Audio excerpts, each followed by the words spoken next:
Welcome back again to another episode of Thought Riot Podcast, your favorite true crime and criminal culture podcast. No way. Is that talk what we're show? Is that what we're doing here?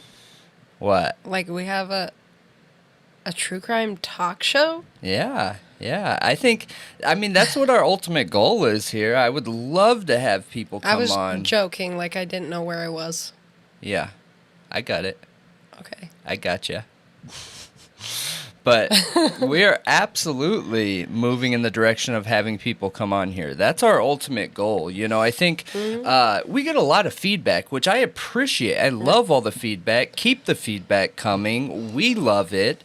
But a lot of people will make corrections about the way we say things or like some of the editing. And so I just want to hop on here and re-emphasize, like, this is unscripted. We do not create a script. We are just having open conversation, and the goal is to have people come on that are interesting people, whether it's law enforcement, whether it's attorneys, whether it's victims, whether it's criminals. We want to bring people on eventually and be able to talk through some of these crimes or criminal situations and how that all works, you know? Yeah. Yeah. Definitely. Think like Joe Rogan, okay? Which I don't want to like toot our own horn or like inflate our egos, but that's like the aim here is coming on and just having an unscripted conversation. Yeah, about crime. Now we have to bring details, obviously, of the case to talk about it. And sometimes, you know, we go down this telling a story route, but for the most part, it's just to have a dialogue, have a conversation. Yeah, no, absolutely. And I am recovering from a strange, unknown viral illness. So, sorry, my voice isn't great. It's a lot better than what it was, and all you guys on the live stream know what I'm talking about. So, yeah. At least I'm where I'm at right now. And it's not like... It'll still be a good time. We'll have a good time tonight, and hopefully you are recovered by the next stream or podcast. So the Thought Riot Axiom, we commit to bringing you honest, intelligent, unscripted, and interesting conversations, bringing information we get and following it to wherever it leads, holding nothing back and sharing brutal honesty the entire time. We censor nothing. And talk about everything. You're supposed to do, what's this called? What hands are these again? Spirit fingers? Spirit fingers, yes. Spirit fingers. Welcome to the show, Thought Riot Podcast. All right. But I should have told scary stories this time. Why? In a deep guttural voice. Oh, yeah, that would have been good. I mean, we have Halloween coming up. We need to do some Halloween-themed crimes and coverage. One of the other podcasts that we're planning on doing, and I think we might try and squeeze it in here in between our normal show, just so we have some backup episodes if anything ever goes wrong, is covering the old school serial killers, which are like my favorite just because the psychology in those people is so strange and so different from your average person. They just interest me in a way that it's like an obsession with how their brain works. So they're just a classic example, you know, like for us to look to in the future with like the current crimes that we're dealing with, like Gilgo. Yeah. Brian, well, you know what? Kohberger. I mean, Gilgo is very, very close to that old school feel, really, and it could be Rex Heuermann's age. He went a long time without getting caught because of a lot of the factors with the police force there and everything. And he was the son of another serial killer. Yeah, right. Just kidding. But it's a theory of mine. Yeah, or his brother. Yeah. But I just think the landscape is very different. We know that the 1970s and 1980s, for whatever reason, whatever was going on in the U.S. bred so many serial killers. It was like one after another, after another, after another. And, I think times have just changed. But I think I don't think times have changed that much.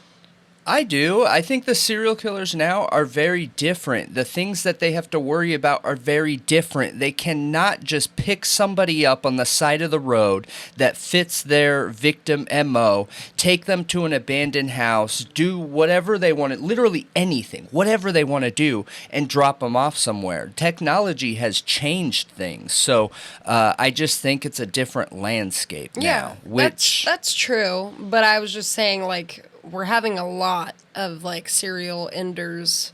I think lately, that are coming forward, basically getting caught. Yeah, I think serial enders have decreased and mass enders have increased. Right. There wasn't a whole bunch of mass enders in the 70s and 80s. It was consistent serial ending, you know what I mean? Mm-hmm. But I guess we'll go through this before we get any more sidetracked in conversation. If you guys are not on our Discord, Twitter, TikTok, we still are managing Streamlabs, but we're starting to go away from that just because we're using a new streaming platform that personally I like way better. It is much more reliable. The camera quality, the audio quality, everything is way better on it. So we're going to be going away from that. We're going to be opening up Patreon, but you can still find us at streamlabs.com/ThoughtRiotPodcast. For now, we are on Facebook, Twitch. Our main platform right now is YouTube and Spotify for you audio listeners, Apple, Amazon. Anywhere you can find podcasts. Yeah, anywhere you can find podcasts. But if you really want to join in the conversation and what's going on with our videos, it's mainly YouTube. So even if you're an audio listener on one of the other podcast platforms, listen to it in audio version. Come find us on YouTube and have a conversation with us.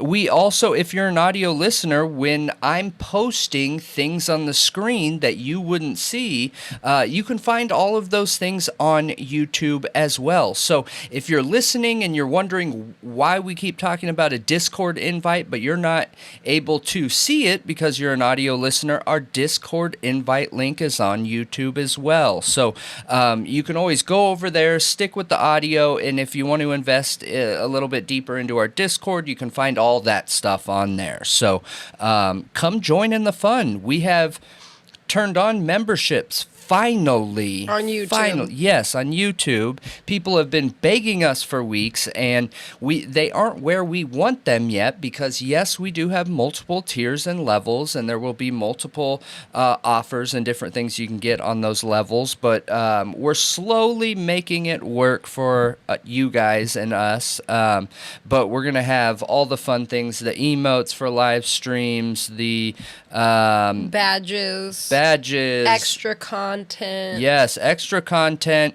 We're going to be doing special membership videos where we kind of talk about some of our past that we've had in criminal culture situations that we don't want to just throw out there, you know. It's a little bit more of a personal experience, I think. Probably member-only live streams, too. Yes. Like, we got a bunch of stuff that we're talking about adding to the memberships, so definitely check it out. It's definitely not what it's gonna be yet. It'll grow. It'll get better. People were just begging and wanted to support the channel, so we went ahead and turned it on. Yep, which is amazing. And thank you to all of you members. Like, it's amazing. Yes, it is. And thank you to all of our viewers. We have been getting great feedback, and I appreciate the people that give feedback that want to see things change even. And if you guys haven't noticed, we have been reactive to that. So people have reached out about changing the color of the text on the screen. I've done my best to make changes with that, change the sound for the picture alert and text alert, and we swapped it from the arrow sound to a keyboard click, which is a little bit easier to listen to. So if you're listening and you have feedback, we want to know about it. And you can post it on YouTube, or our email is ContactThoughtRiot, so ContactThoughtRiot at gmail.com. Yes, you can reach us on there anytime, and we try and stay on top of those emails to get back to people. We have a ton of people submitting suggestions on stories and details that we might have missed. I mean, we put out the Karen Reed case, and there were so many names in that, and I messed up quite a few of it, and quite a few of them, and a lot of people reached out and was like, dude, you got this wrong, and this wrong, and this wrong, and I love it. I love it. That's what I want, you know? You want to get things wrong? No, I want people to feel comfortable in our community coming out and being like, bro, you're full of it. This is wrong, you know? Yeah, because we're definitely going to make mistakes. And you guys should definitely feel comfortable calling it out and saying, hey, this is the accurate information. I just think that's a problem in a lot of true crime communities is the tunnel thinking. If you don't think like me, you know, you get a bad reaction. I just don't want our platform and community to ever be like that. I'm a knowledge addict. I want all of it, and I'm selfish with it. Like, give it all to me, even if it doesn't make sense. If it does make sense, if it's tin hat, if it's not, like, I want it all. Okay. Yes. Little psycho. Yes, it is. I did want to mention, we've had a couple people say they sent emails, and we didn't get them. So when you email us, make sure there's no typos, that you're fully spelling out ContactThoughtRiot at gmail.com. And it's not and Thought also, Riot Podcast. It's ContactThoughtRiot. Right. Yeah. And also, if you sent us an email and we haven't gotten back to you in, say, like 3 days. 3 days, probably, send us a direct message on, like, Twitter or X or whatever. Yep. Or something, you know, one of our platforms. Twitter's probably the best one to send a direct message on. And let us know, because I don't want to miss anyone's emails. No. And I don't understand why that's happened to two people. Yep. The only thing that I can think is security settings, because of how It wasn't in spam. Because of how I have our VPN set up. We're routed through another country just for safety. I think VPNs are important for everybody, you know. Maybe that could have something to do with it. I don't know. But I don't think so. I mean, that changes a lot when you're routed through a different country. Every other country doesn't use .com. It depends on what country you're in if you use .com. So the code for the email that's a .com email, like at gmail.com, that code is going to be different once it jumps from another country into a different. I made the email. Like, I know that's not an issue. Okay. Well, I'll triple check it and see, because we do need to check our security settings on Gmail. There. Yeah. Well, I did look up. There's some filters you can switch around on Gmail. I have to figure out how to do it, but I can try to fix it that way. Yeah. We'll check it out. But anyways, welcome to the show. This is Thought Riot Podcast. I am one of your hosts, Brendan. Yeah, we're like 10 minutes in. We're introducing ourselves. I'm Malia. Yeah, what's wrong with that? I don't think there's anything wrong. Riot Podcast. Yeah. This is unscripted. Get used to it. This is an unscripted crime talk show, okay? Yes, it absolutely is. News stories. I'll have to take a couple pauses to cough, sorry. Yes, so now for our news headlines of the week.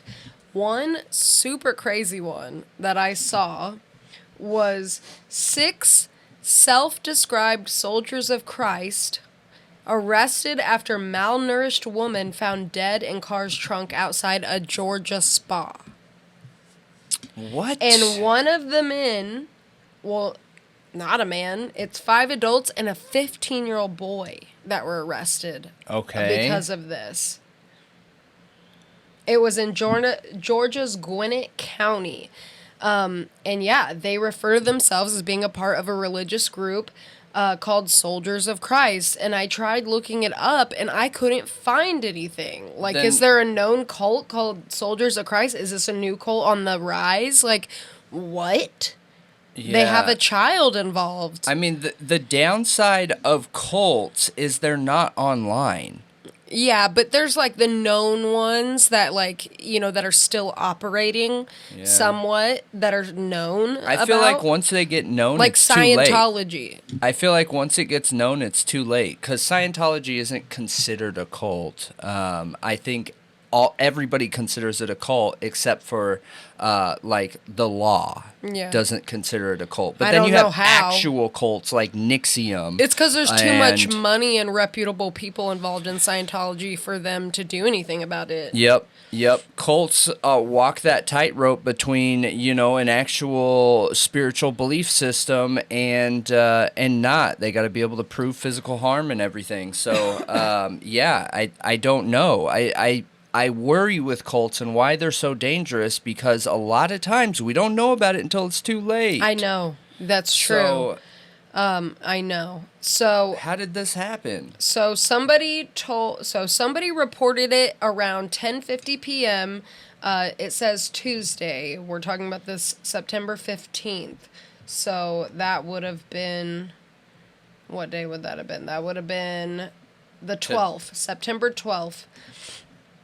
So, somebody reported around 10:50 p.m. on Tuesday outside of Jeju, a Korean spa and sauna in Duluth, Georgia. Okay. The spa has nothing to do with it, apparently. They were just using the parking lot. They think the victim began being starved around August 3rd. We don't know who the victim is. We don't have any identity or anything like that. It hasn't been released. But they said that she was starved for weeks and beaten before she eventually died. Jeez. Yeah, and there's the car. There's a picture of the car. So no sexual assault? Not that we know of. So these 6 people are facing charges of felony murder, false imprisonment, tampering with evidence, and concealing the death of another. And their names are Eric Hun, 26. Okay, these are, I think, Asian names. So these are Asian people. Okay. Suwani. Oh, wait. Eric Hun, 26, of Suwani. Gawam Lee, 26. Junho Lee, 26. Juhon Hyam Lee, 22. Hunji Lee, 25, and a 15-year-old. Okay. So. Wow. Yeah, they're all from Lawrenceville. That we don't know very much. For Christ. So they are at least heavily Asian based on their names. They sound like a more traditional Asian name. Now, obviously, it's an assumption. I haven't seen this and they're at outside all, a Korean spa. So are we sure the spa has nothing to do with it? Or did they just like this spa? I'm just more concerned with... Is it an Asian part of town? Asian is still not primarily a Christian believing countries. That's not their leading belief system in those countries. So how this came to be, I don't know. I'm just a little surprised by the demographics in this case. It's really uncommon. So and in Georgia. Yeah.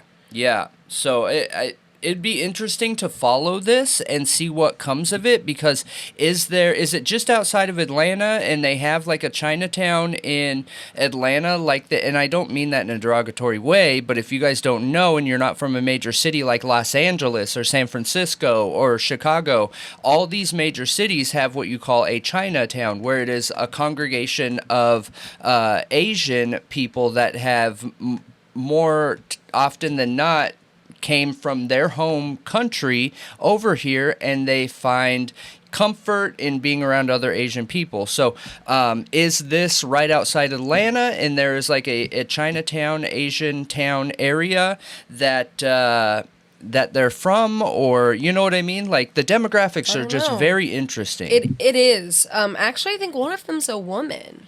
Detectives Okay. have arrested 5 adults, 1 juvenile in connection with the death of a female.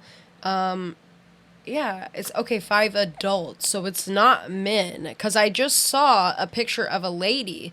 They, the police, the Gwinnett County Police, put up a post on Facebook where they showed some crime scene photos and pictures of the suspects, and one is a woman. Okay. So we have a woman, we have multiple men, and a young boy involved. And yes, they are all, in fact, Asian. So, I wonder, I don't know what, which country they originate from. Does it say that this crime has to do with their belief system? So, okay. During the course of the investigation, detectives believe the victim moved to the United States from South Korea sometime back in the summer of this year for the purpose of joining a religious organization. Yep. The accused individuals refer to themselves as belonging to the Soldiers of Christ. The victim, they're talking about, her body was about 70 pounds when discovered, and her malnourishment was a contributing factor to her death. Yeah, so we're going to have to keep an eye on this because, wow. So she came to the U.S. for this. Yeah, she came to the U.S. It sounds almost like human trafficking. It does. She came to the U.S. to join this this belief organization, whatever you want to call it. I don't know if it's labeled a cult or not. It sounds like one, but we don't know much about it. And this is what happened. Were they trying to exorcise a demon? You know what I mean? These details matter and they're interesting, and I would love to know more. So we'll keep an eye on it. Yeah, and so apparently they got the help from the Gwinnett County Gang Unit, and they're being labeled like a criminal street gang for now, which is how they secured warrants for their arrest, I guess, somehow. That could had be a something legal to do with loophole, it. though. Yeah. So the driver of the car that contained the body of the trunk, so they believe Eric Hunn was the driver. He parked the car. He called a family member to pick him up. The family member drove Eric to Atlanta area hospital due to unrelated injuries. While at the hospital, Eric asked the family member to retrieve a personal item from the vehicle. When the family member arrived to retrieve the item from the car, he discovered what appeared to be a deceased body in the trunk and called 911. So it was literally a family member. Okay. Crazy, but that's all the details I have for now. We're gonna follow it.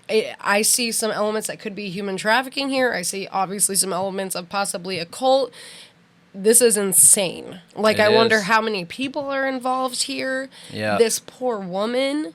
It's tragic. Maybe we could do some digging. And if you guys happen to know anything about, what's it called? The Soldiers of Christ? Yes. So the Soldiers of Christ, reach out. Let us know. Let your thoughts riot in the comments below, and let us know what you know about them. Yeah, for sure.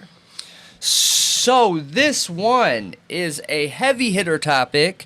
So we talked about Murdaugh in 2 different stories last week, right? And I'm sure you all remember that, right? Yep, back-to-back Murdaughs. The state has came back and responded to their inquiries of, what's her name, Becky Hill, the county clerk. It's not the county clerk, it's the court clerk. Court clerk, yes, the court clerk that they believe influenced the jury, okay? That Alex's attorneys believe influenced the jury, and it sure seems that way based on the evidence. So the state is playing hardball with this, clearly. So they were in court, and they had said to Alex's team that there's some factual disputes with the allegations of the Murdaugh trial tampering. So basically what they're saying is, when you submitted this paperwork, you left out important facts. And those facts are, and it says there were 3 big ones, but it only talks about one here, and that one is when they knew about this issue. So what the state's trying to suggest is that maybe Murdaugh or Murdaugh's team knew this was going on during the trial. If they did and chose not to say something, this could then get them in trouble. This should have been brought up. This should have been brought to the judge's attention. Like maybe they thought if we lose, then we bring it up. Correct. Yes. That's what I think they're trying to assume and lead us to. And I think that's a valid concern because apparently in the official paperwork, it doesn't say when they learned. However, when you watch the statements, and it does say it in this article, that when you watch the statements, his attorneys very openly said after the jury was done convening and sentencing was done, we found out very soon after that, hey, you guys need to look into these situations. Yeah. But it's not on the official court paperwork. But they also did say they heard some things during the trial. Yeah. They literally said that, and the defense team said that in the press conference that they did, that they heard like some little things, like the Facebook post, like that was brought up. So there were some things brought obviously to the court's attention, but maybe they didn't know the depth of it. That was information shared with everyone. Right. So like that Facebook post where they're removing a jury member would be information shared with the defense and the state. Too. Like absolutely. Everybody saw that. Yep. So, but the main claims that they're bringing here, the state is saying, hey, we have questions. We don't know if this is clear enough information. And they further play hardball by saying, we aren't even looking at this until you resubmit your request for a retrial, and you have only 10 days to do it. So, looking at it logically, this is a trial of a lifetime, okay? And Alec has very, very, very good lawyers, very respectable lawyers that in a legal setting and within lawyers, they all look to his lawyers and look at him as like top quality, the best of the best. And these guys aren't going to let this 10-day pass. They're going to get it done in that 10 days. So I just look at this kind of and feel like the state is playing salty. They're mad this is happening, which I get it. But this comes back to the same thing that we bring up all the time, that let the evidence speak for itself. We got to have fair trials, you know? If this is true, what they're saying about Becky Hill... The state should be mad at Becky, correct, not the defense. Agreed. They just need to give them the retrial already. Absolutely. I get it's annoying and everything, but also I have another issue with that court hearing where they talk about that, because they're like forcing them to set a trial date for the financial crimes, like the state ones. And he's already going to federal court to plead guilty to financial crimes. And I heard the lawyer, talking about this, and he's like, well, also the defense lawyer's like, what is the big rush here? Like, he's got a conviction that's landing him in life for the rest, life. Like, he's going to be in jail for the rest of his life. So what is the rush? And the lawyer is saying that he agrees. Like, what is the rush? Because you're also clogging... we know. You're clogging up the court system. We know what the rush is. With all Murdaugh, when there's a bunch of other people who need to go to court too. The rush is they want to get his conviction of the federal crimes before this retrial so that he can be in federal prison. We talked about it on one of our last videos. And the defense team doesn't want to rush. They were trying not to set a trial date. Then that makes me wonder, and I haven't looked into this. I brought this question up last time. The state one. With the federal case, he was going to the federal case for those 100-something white-collar financial crime charges to plead guilty because he already pled guilty in his state case. Now, if he gets the retrial, does him pleading guilty for those financial crimes in the original state case get to be used anymore for the federal? Wait, or does it all get thrown out? I feel like you're getting it mixed up. No. So the judge was forcing him to set a trial date for the state financial crimes. Trial date. He's not pleading, he hasn't pled guilty to the state ones. He's going to have a trial. All the financial crimes are being brought federally. The federal crimes, he's pleading guilty to, which is going to get him in federal prison.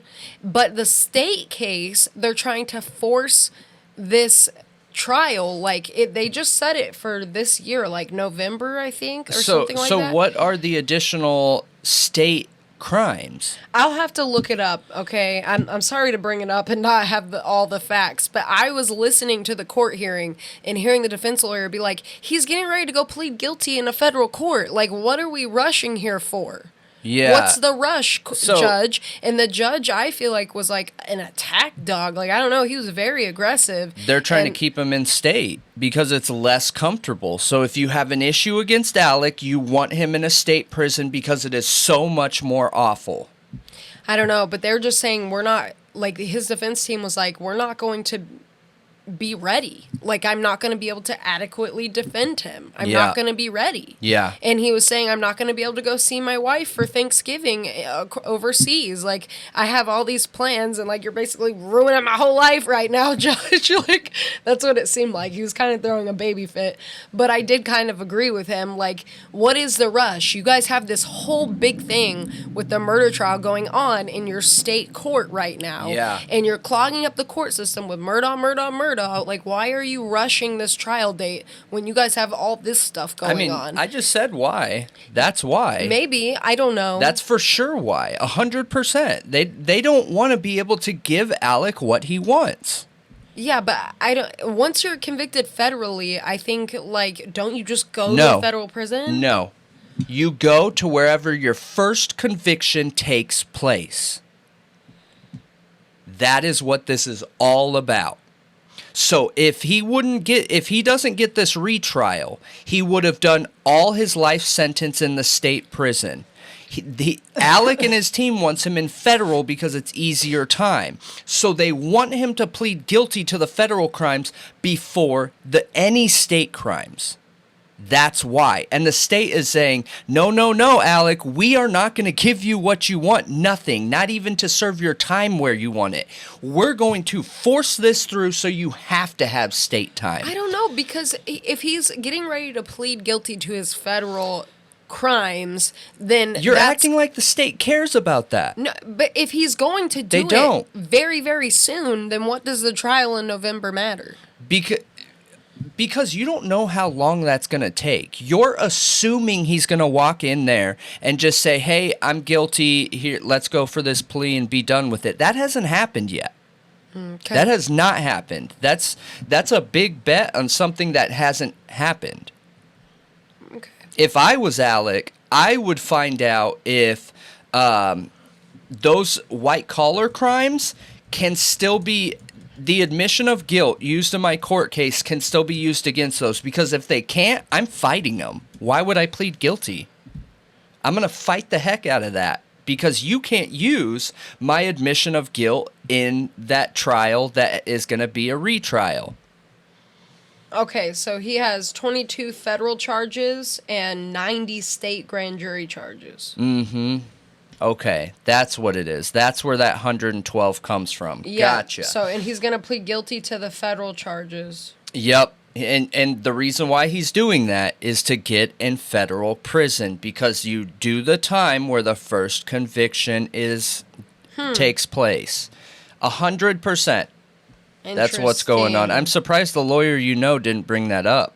I think people have been bringing that up, and I think he has talked about it. And maybe he did in that video. I don't think I watched all of it, to be honest. So...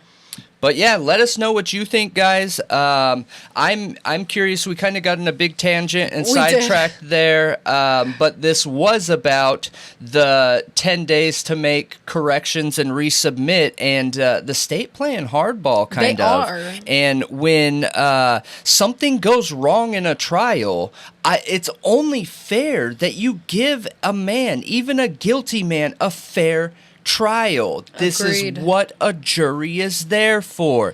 I think Alec is guilty at least of enough crimes to go away forever. He's exactly where he should be, and we can prove that with evidence, whether it's from financial crimes, whether it is from the violent crimes. It doesn't matter. This man's going away forever. He knows it. That's why he's trying to pick where he's going to do his time.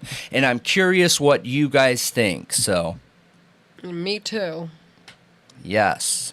I just saw this headline, which is about 2 cold cases of teenage girls that died in 1982 and 1983. And they went cold until it sounds like 2022, pretty much, or this year, I guess. 2022 is when it sounds like they reopened the cases. And this takes place in Michigan. So Michigan State Police, 1st District Cold Case Unit, reopened the case into the 1982 murder of 16-year-old Kimberly Loisel. And she went missing in March 20th, 1982, and then was found April 14th. So it sounds like she was missing for almost a whole month. Okay. Yeah. And they also, at the same time, opened the case of 19-year-old Christine Castellon, and they were analyzing these cases. Well, they found DNA on Christine Castellon's body, and they, did their whole genealogy, workup type thing. They found a profile, and this man's name is Charles David Snow, who was 26 years old, but he died in 1983. Okay. Right? So his DNA was never put in CODIS, so they put it in CODIS, and then when they found DNA on Kimberly Loisel, Loisel's, body or wherever they found it, because it doesn't say where they found it exactly, they ran it through CODIS and found out it was his with her too. Gosh. So he is a suspect in both of their murders. And they think there's a possibility that he is responsible for more crimes. It sounds like it's a good thing he passed then. Jeez, yeah, man. from the early 1970s until his death in November 1983. So that whole span. So then he started young then, really young. Oh yeah. Gosh. That's a young serial killer. Yeah. Again, that goes back to what we were just saying with how serialists were between the 70s and 80s. I don't know why, but it was so common, that hillside, strangler type crime. Yeah, I mean, this honestly kind of reminds me of, which it doesn't say he was ever in prison or anything, but Javina, oh my gosh, I think I'm mixing her name, Davina Janeo. Yes. In that whole string of young girls murders. I feel like we see a lot of those in the 70s and 80s of young girls, serial killers, of young girls. Yes. I wonder if it had something to do with 16 and 19. I wonder if it had something to do with how society viewed women versus men in that time. There wasn't much equality going on then, and I wonder if that put gas on the fire in these situations. I don't know. I always go back to the why in these situations. Now with this case, it's phenomenal that they connected them and figured it out. I hate when cases where you have family members that go decades and decades without finding anything out. I can't think of a worse situation. You know what I mean? I would be the lead detective and tell the police, you guys go sit down. I'm going to handle it. I couldn't deal. I would not be able to deal in this situation. So I'm glad that they were able to pull these cold cases out, figure out some things, and at least connect a who to the why or the situation. I know. And Michigan State Police asked for anybody with information to contact Sergeant Larry Rothman at 313-407-9379. And we'll have it on the screen for tips. Crimes or anything? Okay. If anybody has any information from back then, if you live in Michigan or know who David Charles David Shaw is, then, hit him up. I'll try and find a picture and post it and everything, but there might not be one of him from back then. I haven't seen anything. This is a Michigan State Police news release. It's literally just one page. But I thought it was amazing, and I find it interesting when we look into, like, it doesn't specifically, it says utilizing forensic genealogy in the Kohberger case. Like, we've learned how, like, now, granted, we don't know what kind of sample this is. Yeah. If it's touch DNA, which I kind of doubt, because it probably would have been degraded at this point. Correct. These are so old. They were from 1982, 1983, reopened in 2022. Yeah. From them going over the physical evidence and stuff again. So it would have had to have been direct, like hair, blood, or spit, hair, something like that. Some sexual element. Yeah. Yep. So I just, the genealogy testing specifically, though, also has its own issues. Yep. Like, that we've seen in the Kohberger case, and obviously he's dead now, but at least, like, if there's any family members still alive, they'll get closure. These cold cases will get closed and solved. Yeah, I'm glad they were able to connect them. But in like this situation, it's a little bit different than Kohberger because you have two crimes with DNA, and they were able to connect the DNA successfully between those two crimes, and one of them already had the suspect tied to it. So then obviously it's the other one, and you wouldn't really need to do the genealogy if he wasn't connected. Oh, to either of them. No, they were both cold cases that were reopened in 2022 at the same time. Got it. Okay. So one by the different. Livingston County cold case team was Christine Cassillon. That was the team working on hers. And the Michigan State Police were working on Loisel's. Okay. And they both opened them at the same time. And they did the genealogy in Castiglione's case. And they found, they made a profile. They put it in CODIS, then when they ran Loisel's DNA that they found in her, crime scene stuff, whatever, the physical evidence, it popped. Yeah, I mean, that's incredible. That's one of the pros to the genetic genealogy is it's a amazing. Situation like that. I know. The genealogy stuff is incredible. I love it. I think it's an amazing new technology. I think it's so cool that we get to solve so many of these cold cases. I just don't like the way it's being manipulated in the Kohberger case. Sure. I think human rights needs to be taken into account when you're managing anything, even in DNA profiles. If somebody says that they don't want to give the federal government access to their DNA, that DNA is their body. It's the same as saying, hey, I'm a federal agent. Let me get that finger from you. It violates it's your body. It violates our Fourth Amendment rights to improper search and seizure.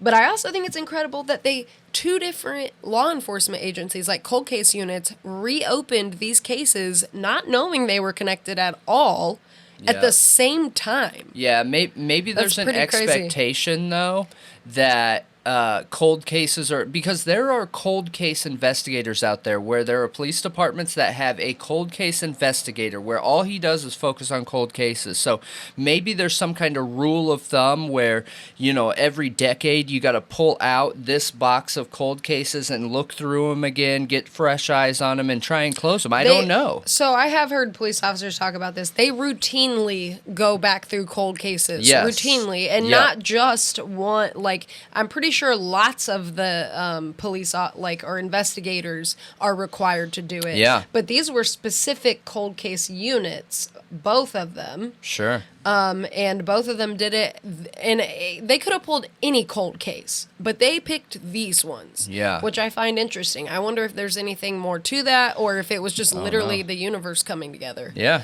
it could be. Either way, I'm curious what you guys think about it. Yeah, it's super cool, and it is. It's a positive with the genetic genealogy in these situations. So it really is. Let us know what you think. So this is a wild one. Like it is gross. It is disturbing, but it's kind of incredible too, all at the same time. So they just released body footage from December of 2018. And what is on that body footage is a police officer going to an Arizona state hospital. And it was at Hacienda Healthcare because there was a patient there in a vegetative state, you guys, completely unconscious, coma-like vegetative state, okay, and birthed a child. When she was brought in, not pregnant, but 9 months later or whatever. Someone had been assaulting her. Yep, she birthed a child. So I guess we'll start with the good. The incredible thing is the human body in that situation. She was in a vegetative state and birthed a human being. The body does what it needs to do all by itself. It's you incredible. don't even have to push. It is so incredible. Now, the obvious negative here is she was in a vegetative state. The baby doesn't have a mother. You can't do the things that you need to do to create a baby in a vegetative state. So somebody was assaulting her. And now the baby also doesn't have a mother. Like, I went to the child, but yes, also she was being abused, which was disgusting. Yes, it is. And, the cops did a phenomenal job in this situation where they walked in and they were on it right away. In the body cam footage, all the nurses that are there, and they made a statement that, it's really strange because this woman only gets taken care of by female nurses. It's all female nurses on this staff. So they start asking these two officers, they start looking through the sign-in records. They find out that she has family, her mom, a sister, and a brother that come and see her, and they sign in every time. They go through all that sign-in data, and the cops really start investigating, and they're asking great questions where I was watching this, I was like, dang, good job, family member, investigators. No. But they go through all of that data, because remember, that's 9-month-old data they got to look at. So they end up finding out who it is in their investigation. And it is a male nurse, Nathan Sutherland. He was immediately arrested and charged, and he had been going in there and assaulting her while in a vegetative state. So was he ever her nurse? Like, was she ever in his care? No. So he just was. He went out of his way. He went out of his way. Yeah. Yep. He went out of his way to take advantage in that situation. And that is just thinking about it, right? And you guys that have been watching for a while, one of the things I like to do is like try and put myself in the mind of a criminal.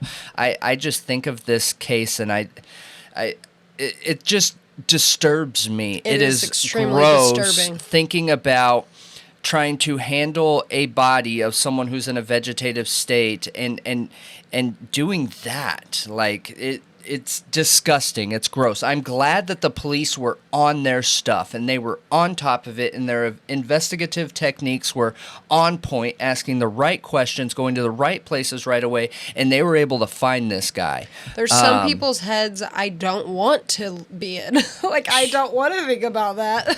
Yeah, I just don't understand it. But like I said, this also blows me away. I am shocked at the human body. You look at a situation like this, and it's incredible.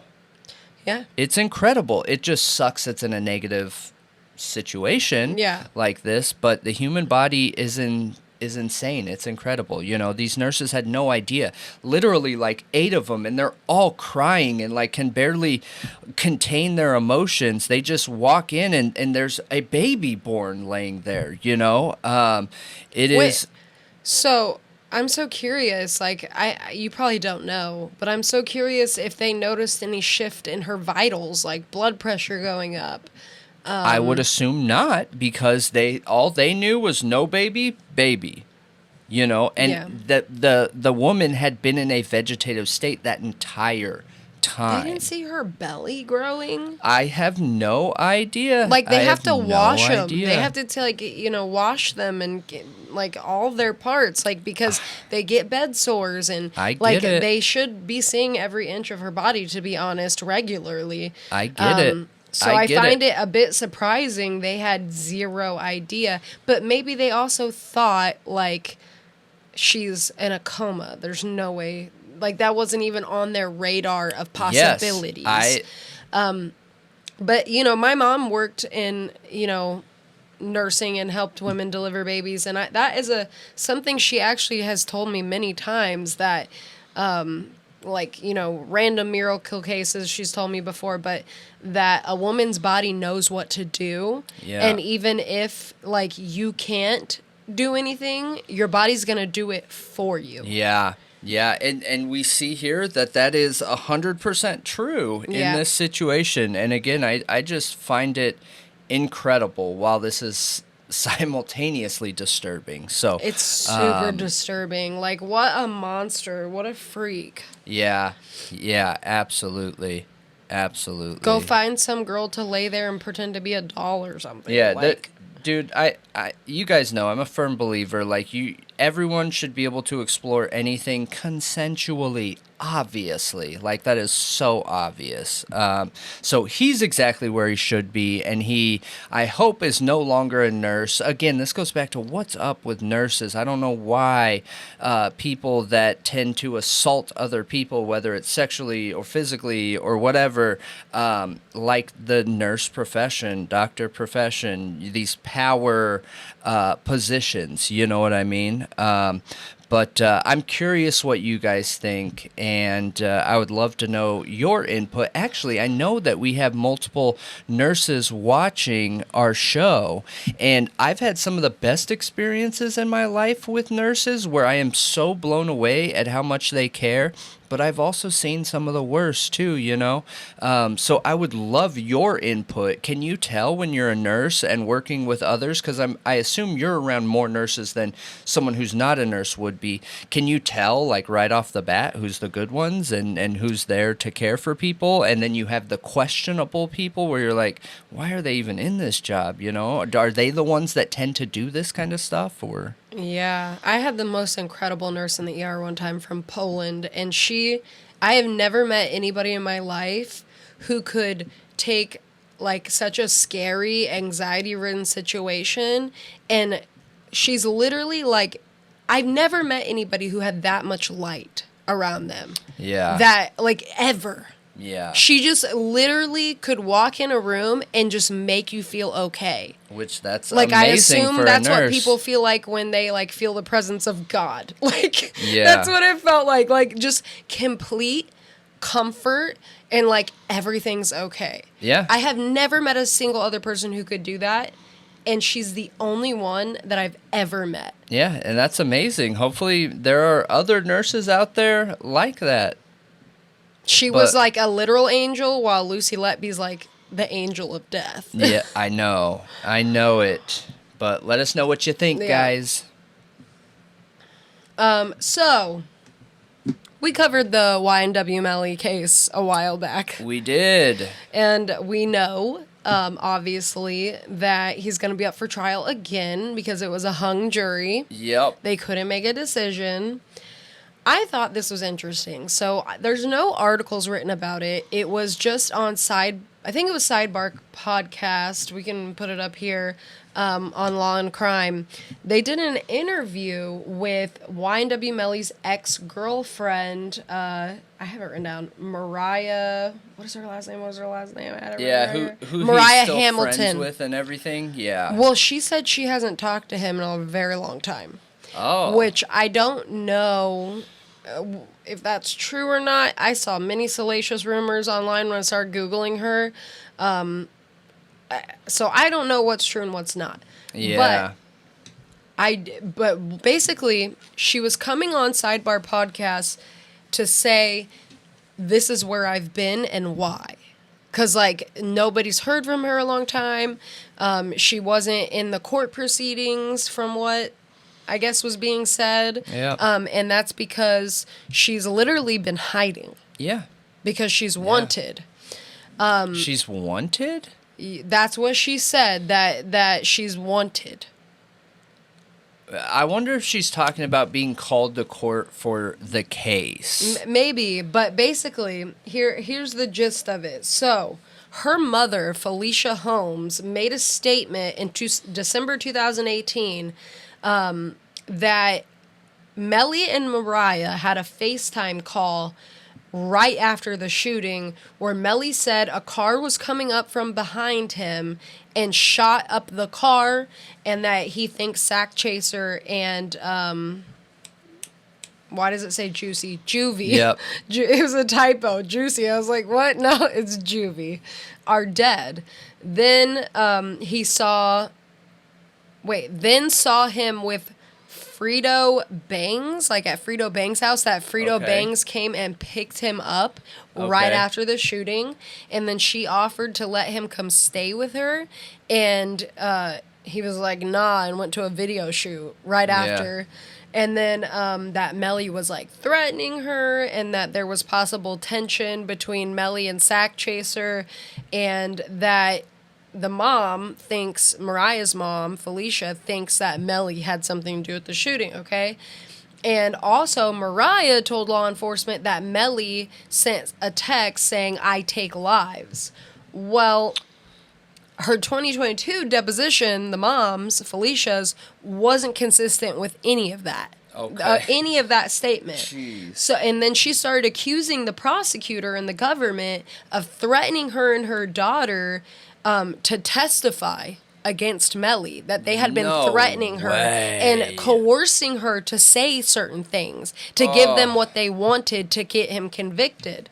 So basically, they come on. So she's in hiding from that. She's in hiding, and her mother has an ankle monitor on, and she said, the prosecutor wants me in jail. I literally have an ankle monitor on.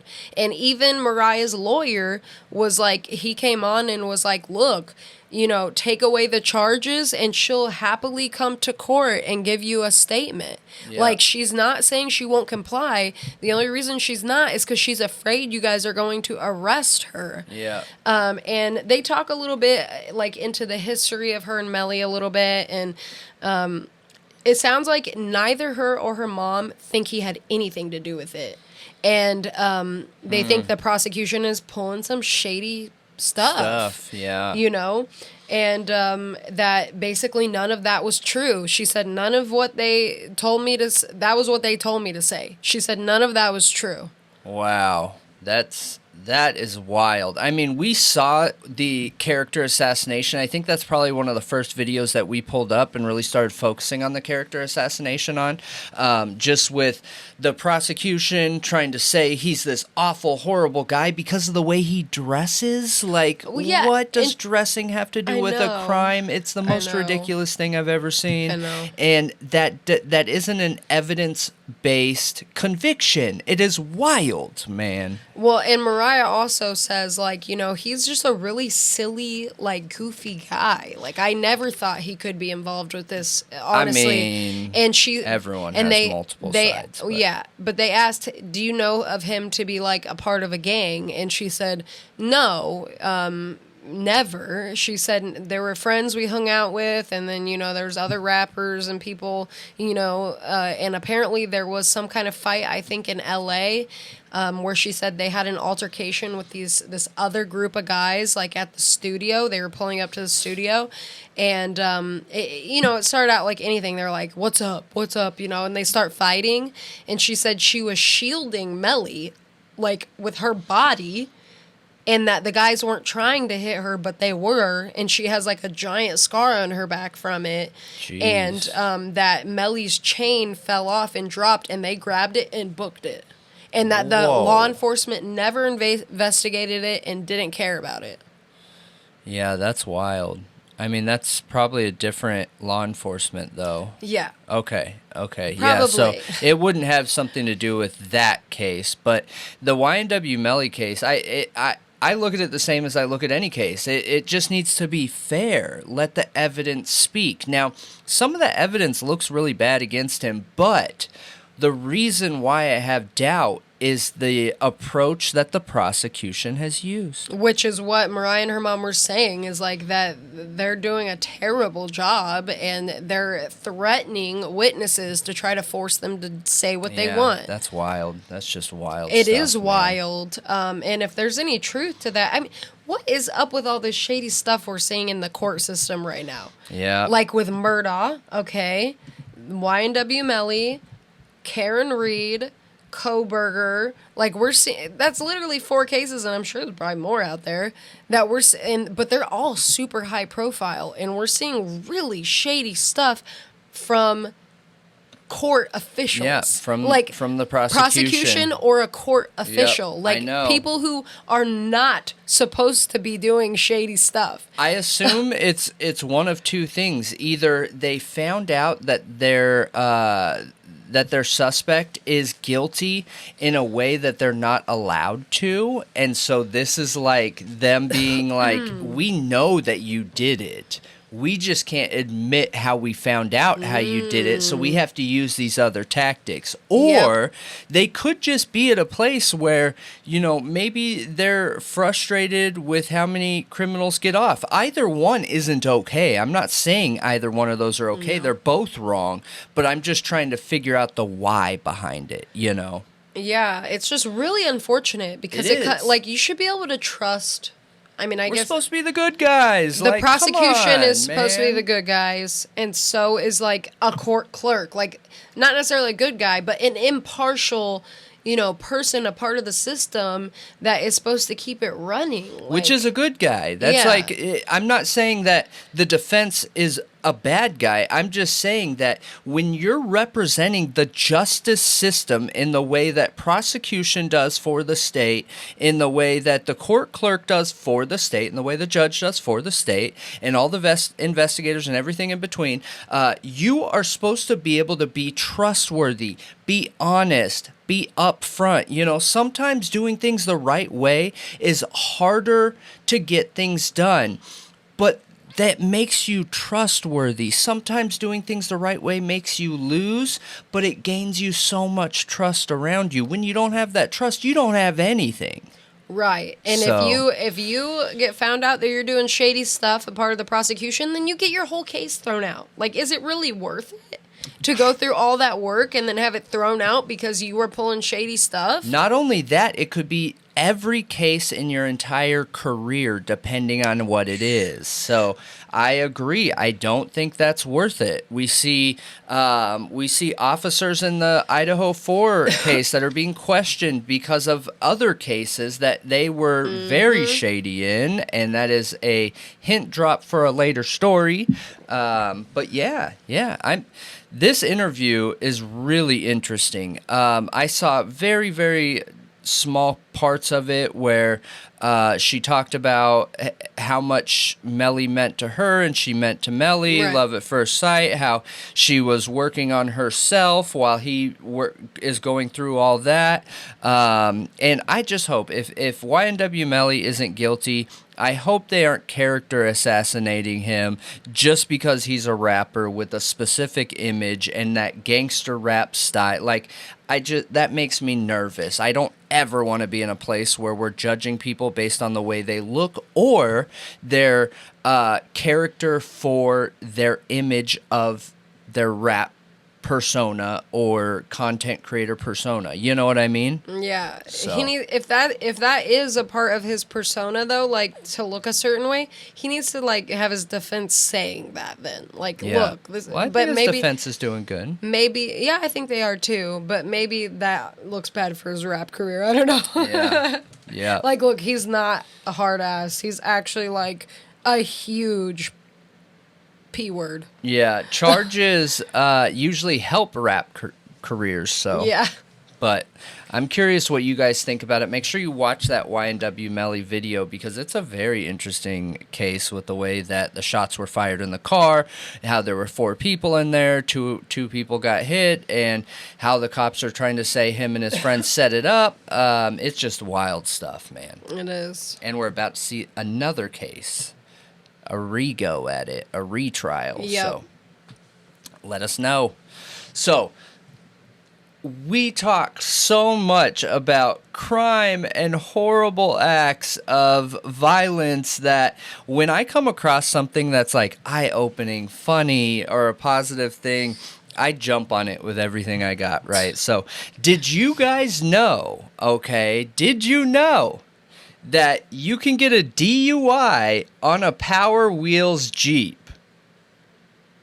You know the little kid cars that you plug in and they're like, they're real loud or whatever with the plastic tires. So this guy's in Indiana, Body cam and dash cam footage shows an Indiana man being arrested after he allegedly drove a children's electric car while under the influence on August 23rd. Authorities said an Indiana State Police officer stopped the, in quotes, Power Wheels Jeep and observed that the driver, 51-year-old James McKee, appeared to be impaired, and the dude was drunk, like really impaired, obviously.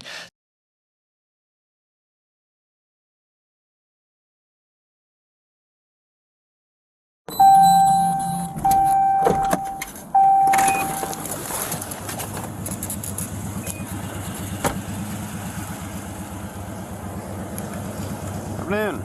You got a license on you, bud? No. You have no license, anything, ID on you? I got ID. Can I see your ID?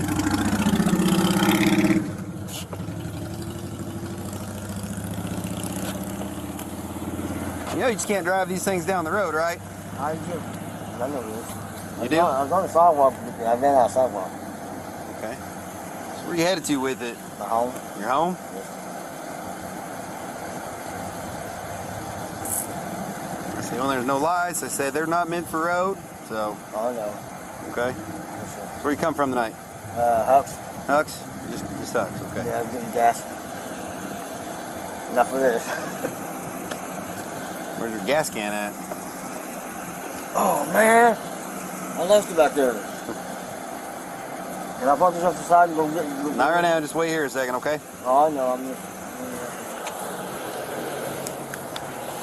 The trooper can be heard asking, how do I approach this situation? Reaching out to his higher-ups. Considering McKee was driving a toy vehicle made for kids, McKee was arrested for suspected DUI when the trooper determined he was intoxicated after failing sobriety tests. Now, the guy was driving the Power Wheels vehicle on the road. Why would you do that? So I side the cop with the cop in this situation. This guy's 51, doesn't have his stuff together, driving a Power Wheels car at night in the road where you can be ran over or cause a car to crash into somebody or something else, and more than likely it's because you're drunk. Yeah, I agree. I side with the cop. As I was saying, why would you do that? Why would you take one of those little kid cars in the road? The dude was wasted, but this is like, I've never heard this. I've heard of people getting DUIs on bikes, things like that. But a Power Wheels Jeep. That's so ridiculous. It is. It's so ridiculous. I want to see body cam footage of that. Yeah, absolutely. As we're talking about this, I will have put some pictures up, but you can see it here. Look at it. What? Isn't he off on the side? I mean, now, after he got lit up, he literally got pulled over. He literally got pulled over like a normal car. Look, hands up. Was he like trying to actually go somewhere in it? I think so. Probably trying to get around the driving while intoxicated. So, man, I just thought it was hilarious. How embarrassing to have this posted online for the rest of your life. A 51-year-old man driving a Power Wheels Jeep. Get it together, dude. Get it together, man. And the cop probably had to feel so lame giving this guy field sobriety tests. Oh, man. Why? I mean, he just pulled over somebody in a Power Wheels car. It probably didn't feel lame. Like, it's like, this is dangerous and kind of funny, but it's dangerous. Like, you need to be in trouble. Yeah, maybe. I could see the cop feeling lame. Flashing his lights for a Power Wheels car, and there's this 51-year-old man pulled over on the road. Hey, what's up, officer? Yeah, here's my ID, whatever, going through all of it with a Power Wheels car. Ridiculous. Yeah. What do you guys think? Should he have gotten the ticket? Should the cop have let him go in this situation? I could just see this going bad still. You know what I mean? So I feel like cops are there to make sure things don't go wrong. This could have gone wrong. This guy could have been, driving into oncoming traffic, getting in the way of vehicles. A car ran him over. Like, there's a million things. This little Jeep doesn't have lights on it. Right. So. Yeah, it's at night. That would be my concern, is somebody crashing into him or swerving as soon as they see him and crashing into something else. Yes. 51-year-old man. All right, dude. So that is it for our news topics for tonight. I do have one other thing that I do want to say, though, okay? So we got a lot of very right or left-sided comments with the Lucy Letby. So split. Yep. With the Lucy Letby story, okay? There are a bunch of people that think that Lucy is innocent, and then there are a bunch of people that believe she is guilty.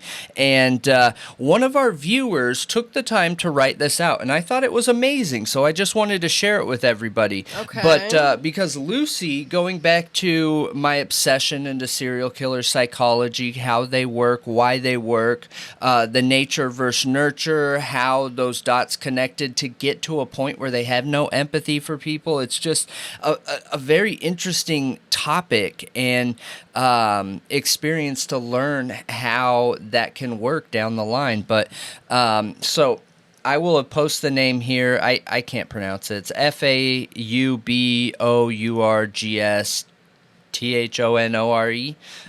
But he said, let me explain. We have all heard how Lucy Letby was smothered with love by her parents, which is interesting. We touched on the parents lightly in that story, but we didn't go in depth. We did talk about them smothering her. Yes, we did, but we didn't go in depth into specific situations and examples of her being smothered. So we did touch on that, though. With love by her parents in a very intrusive and at times exaggerated, if not bizarre way. There were so overwhelmingly present, calling her several times a day, not liking her to live away from them, being worried that she lives alone, treating her like a little girl. She was basically prevented by this well-meaning but probably narcissistic pair to have an emotional life outside of the close-knit family circle. This is actually the only thing Letby ever complained about. She spoke about feeling guilty to coworkers, but what about the underlying rage towards the parents that would not let her live her life? At the root of the smothering with love is the fact that she almost died at birth, and that's interesting. I don't know if we talked about the I didn't know almost that. died. Yeah, so she almost died at birth, which would obviously have been her parents' worst nightmare. This almost dying at birth is central in their lives. She even made it her career choice at a very early age to care for sick babies. I think she felt tremendous rage towards her parents and at the same time very strong guilt towards those feelings, which led to self-hatred. They basically prevented her from meeting anyone, having an adult relationship, and possibly marrying and having a family. To those parents, she was and had to stay their little girl. The killing started before she met Dr. A, and his attention was a nice residual benefit to the murders, but not the deep-rooted cause. That's interesting, because we theorized how she went with the nature versus nurture into this serial killer type rage. So she almost died at birth. That was such a life-changing situation for her parents that, you know, I don't know if Lucy would have remembered that at birth, but her parents talked about it her whole life to the point where she felt the need to go into caring for babies herself, but her parents never let her be an adult, never gave her the room to be an adult.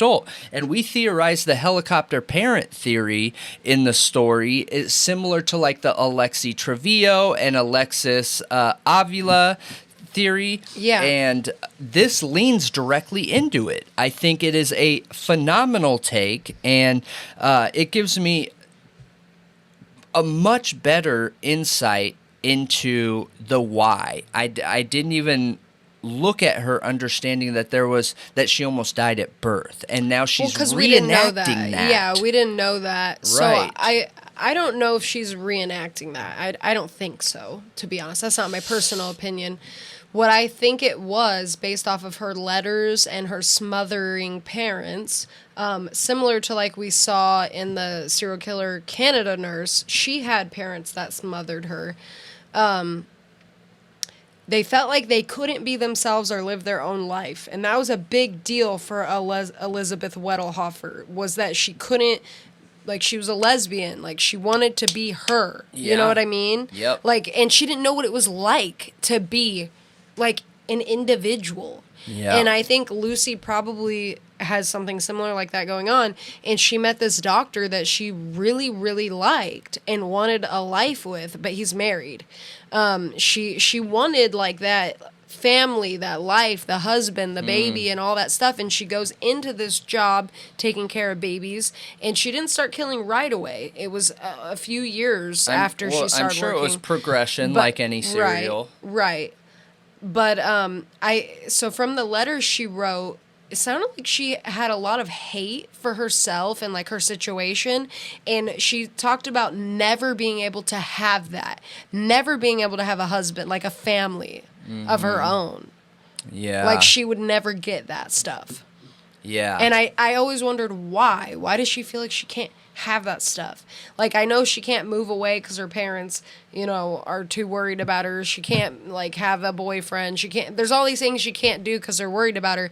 But if her parents saw her with a good guy and, like, getting married and stuff, like, that would be a problem. Yeah, I don't know. I think the only way to know for sure would be to get insight into that relationship with her parents. That's what I wanted more of, but it's not there yet. Yep. Like, her parents believe she's innocent. They will not speak on all that stuff. And that's perfect evidence, because I think there is heavy evidence against her, no matter what Agreed. people's opinions are. The evidence against her, I think, is really good.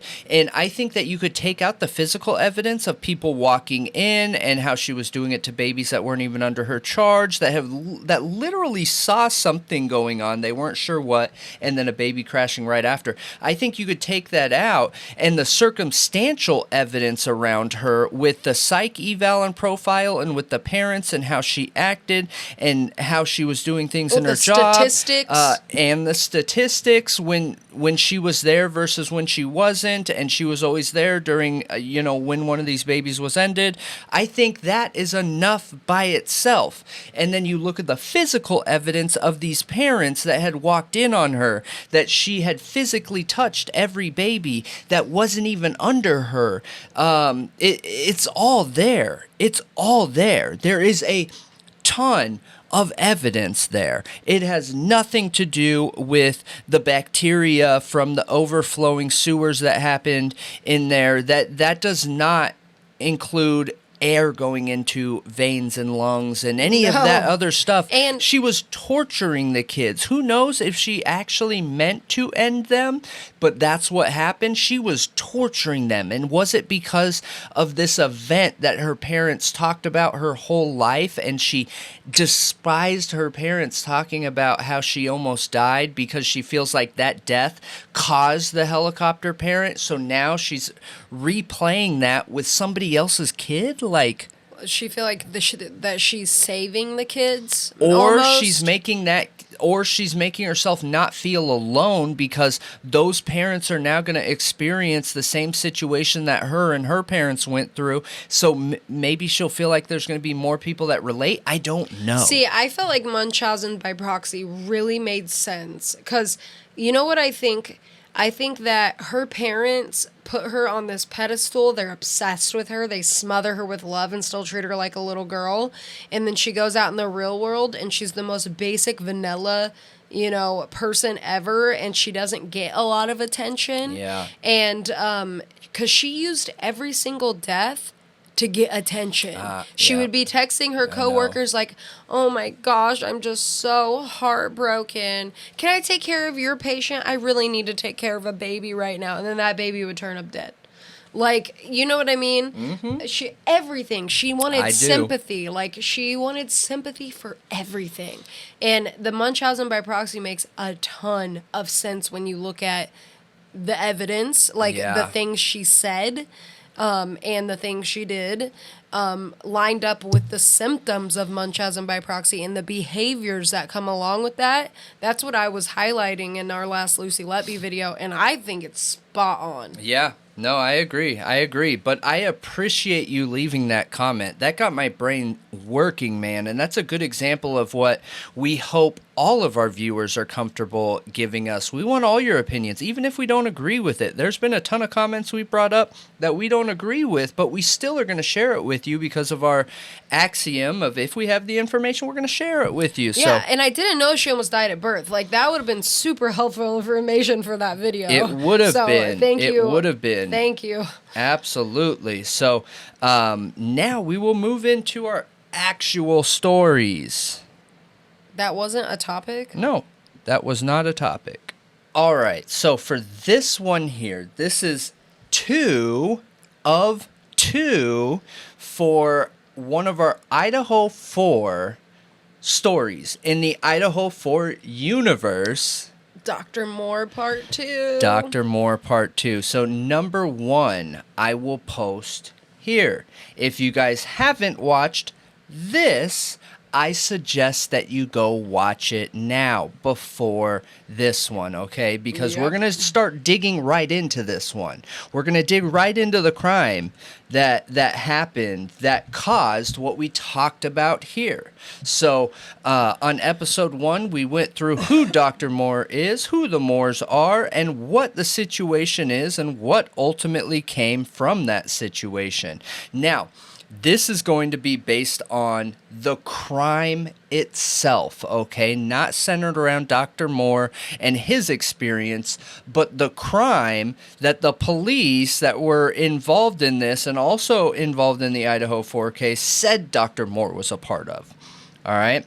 And a lot of this is going to be read from the official court documents because this reads like a story, and this document is the document that Dr. Moore submitted when bringing a case against all of these officers. A lawsuit, right? He did, yep. First he proved his innocence, and then he filed a lawsuit against all of them. So good. Real quick, we'll go through who we're talking about again, right? And this is in the city of Bonners Ferry, and it involves Brian Zimmerman, which is the chief of police, Martin Ryan, which is the assistant chief of police, Michael Van Leuven, and Gary Tolson, which is Idaho State police officers that are like subcontracted to Bonners Ferry, and then there are a couple other officers that are unnamed in here, and really they aren't important to the case. Who's important to the case is one, Brian Zimmerman, Martin Ryan as the chief and assistant chief of police, because anytime you have officers or a situation going awry,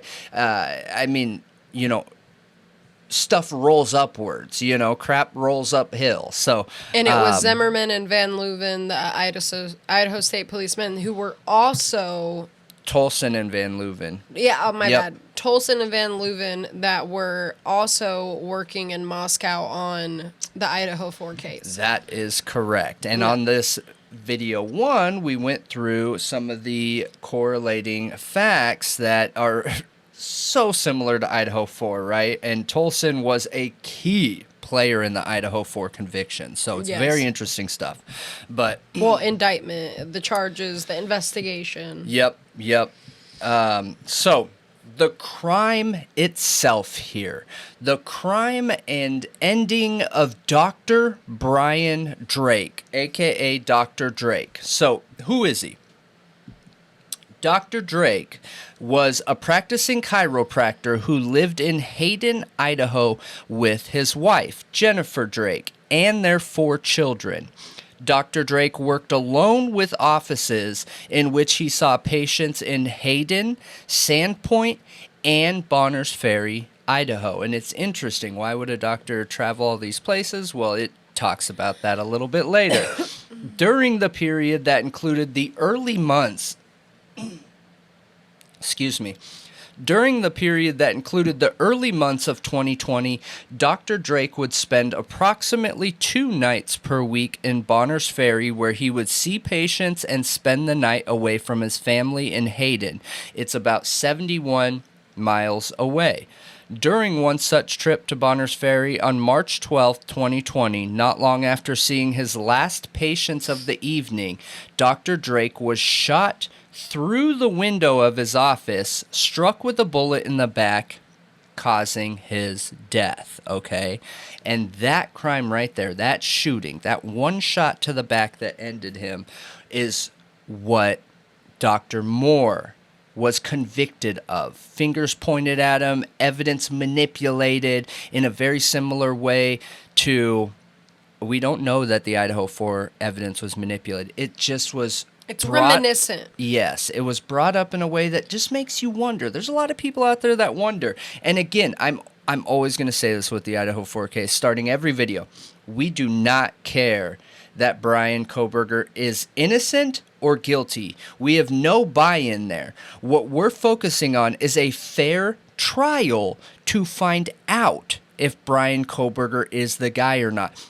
Personally, I want him to be the guy, because if he's not, the real killer is out there. The real killer is free. The real killer could do it again, and that is terrifying. And the corruption. I mean, the corruption, too. The real killer's still being out there. The corruption that probably took place to get Brian Kohberger charged. Yeah, the corruption takes a back seat for more people being ended. Of course, safety, the public safety, absolutely. It does take a back seat for that. Yeah. So I hope Brian Kohberger is the guy, but right now the evidence doesn't look like that. There are so many red flags, and there are so many flags that are very similar to what went on here. So, all right, going back here.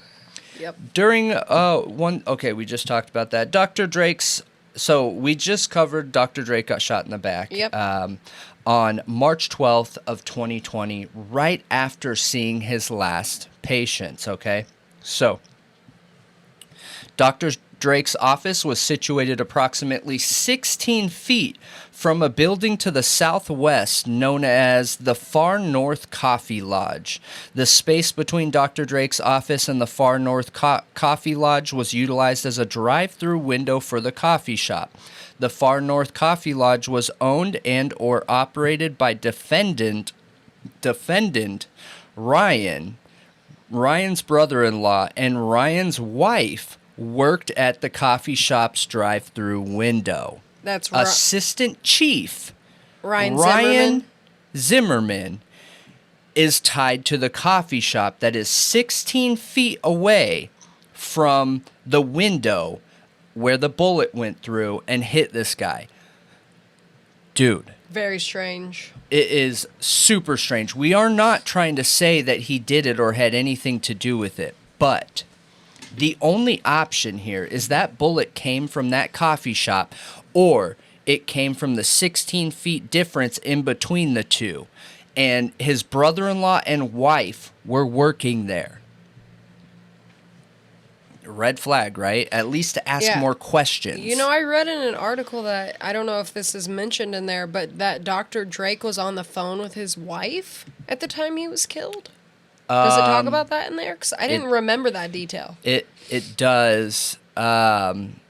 So his time of death is the same time that phone call happened. So I believe he had just hung up, or was on the call just getting ready to hang up. Well, which she is did an interesting. interview and she claimed she was on the phone with him. Oh, then that's probably what happened. That's Yeah. probably what happened. But who knows, looking at some of the evidence. So back to what we were saying here. While Ryan's brother-in-law and his wife would naturally have some information about Dr. Drake and his business and patients coming and going from his offices, no investigative interviews of these witnesses were supplied to Dr. Moore's defense team. Interesting. So they chose not to question or talk to the shop owner and the shop's owner, Ryan's wife that works there. His wife and in this situation. His brother or brother-in-law. His brother-in-law. Now, in any murder case, you talk to everybody. Yeah, that doesn't make any sense. And you would think they would be very credible witnesses. Exactly. That's what I'm saying. So I have a feeling that some people might look at this and be like, well, of course they didn't. Like, they have a close relationship with law enforcement. No, that would make you want to talk to them because they are credible. Yeah. In a perfect world, in a positive situation, exactly. Right? But they weren't. It's like they were protected, okay? Dr. Drake, which interesting, Dr. Drake saw his last patients on March 12th, 2020. Eldra Gatchel and her brother Caleb Kakoa Nazara around 7:17 p.m. that night. Timestamps from Dr. Drake and his wife's telephone conversation made by Drake after his patients left established that Drake was shot approximately at 7:26 p.m. Eldra Gatchel and Caleb Kakoa Nazaro would report seeing a two-toned white, this is important, two-toned white and tan Ford-style pickup truck near Drake's office building when they were leaving. So remember that two-toned pickup truck. Dr. Moore's vehicle at the time of Dr. Drake's shooting death was an all-white, four-door 2019 Toyota Tundra. In his sworn affidavit for probable cause to search Dr. Moore's residence, storage unit, business, and vehicles, and also to establish probable cause to charge him with second-degree murder, Van Leuven would not accurately describe the patient's description of the pickup truck as a two-toned white and tan Ford-style pickup truck. Instead, Van Leuven described it as simply a white, large pickup truck, so that the description would match the description of Dr. Moore's all-white Toyota Tundra pickup truck. We talked about that on episode 1. So the officers intentionally manipulated first-hand statements and witness accounts to match their version of accounts. So he went on he made a statement, a legal statement in court saying this is what was said and this is what connected him, and it wasn't true. It was not true, and it was verified. So eyewitnesses describe, and we talked about this too, a running man and do not identify Moore in a lineup. There were 2 eyewitnesses where a shot happened. They look over. It is a husband and wife couple. See this man running away. Get a good enough look at him to see his skin tone, his hair color, his hair type, his height, and that he was running fast away from the scene. If you guys remember, Dr. Moore couldn't run. He had a knee injury that made it impossible for him to run. And I mean, look at this man. He's an older man. He does not look in running shape to me, but he literally couldn't run. It's impossible. Yeah, a lot of chiropractors are in pretty good shape, but the injury and being an older man, yeah, it makes sense. And the officers stuffed and hid those eyewitness accounts and statements too, because they didn't match what they wanted the charges to be and who to beat on. So shady. Yeah, and those eyewitnesses literally looked at a picture lineup with Dr. Moore in it, and both of them separately did not pick Dr. Moore out. So totally independent of each other. Totally independent of each other.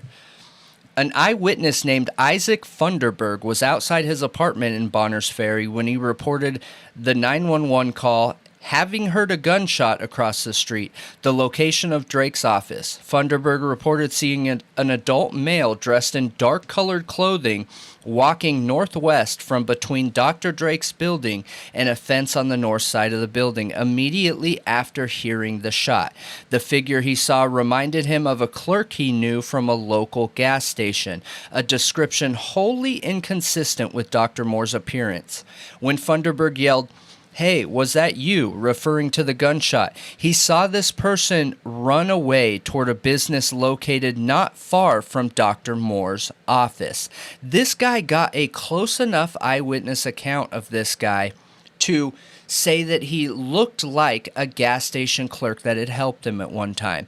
And they still go with Dr. Moore. What the heck? Yeah. Why would the gas station clerk want to kill Dr. Drake? That's so weird. Right?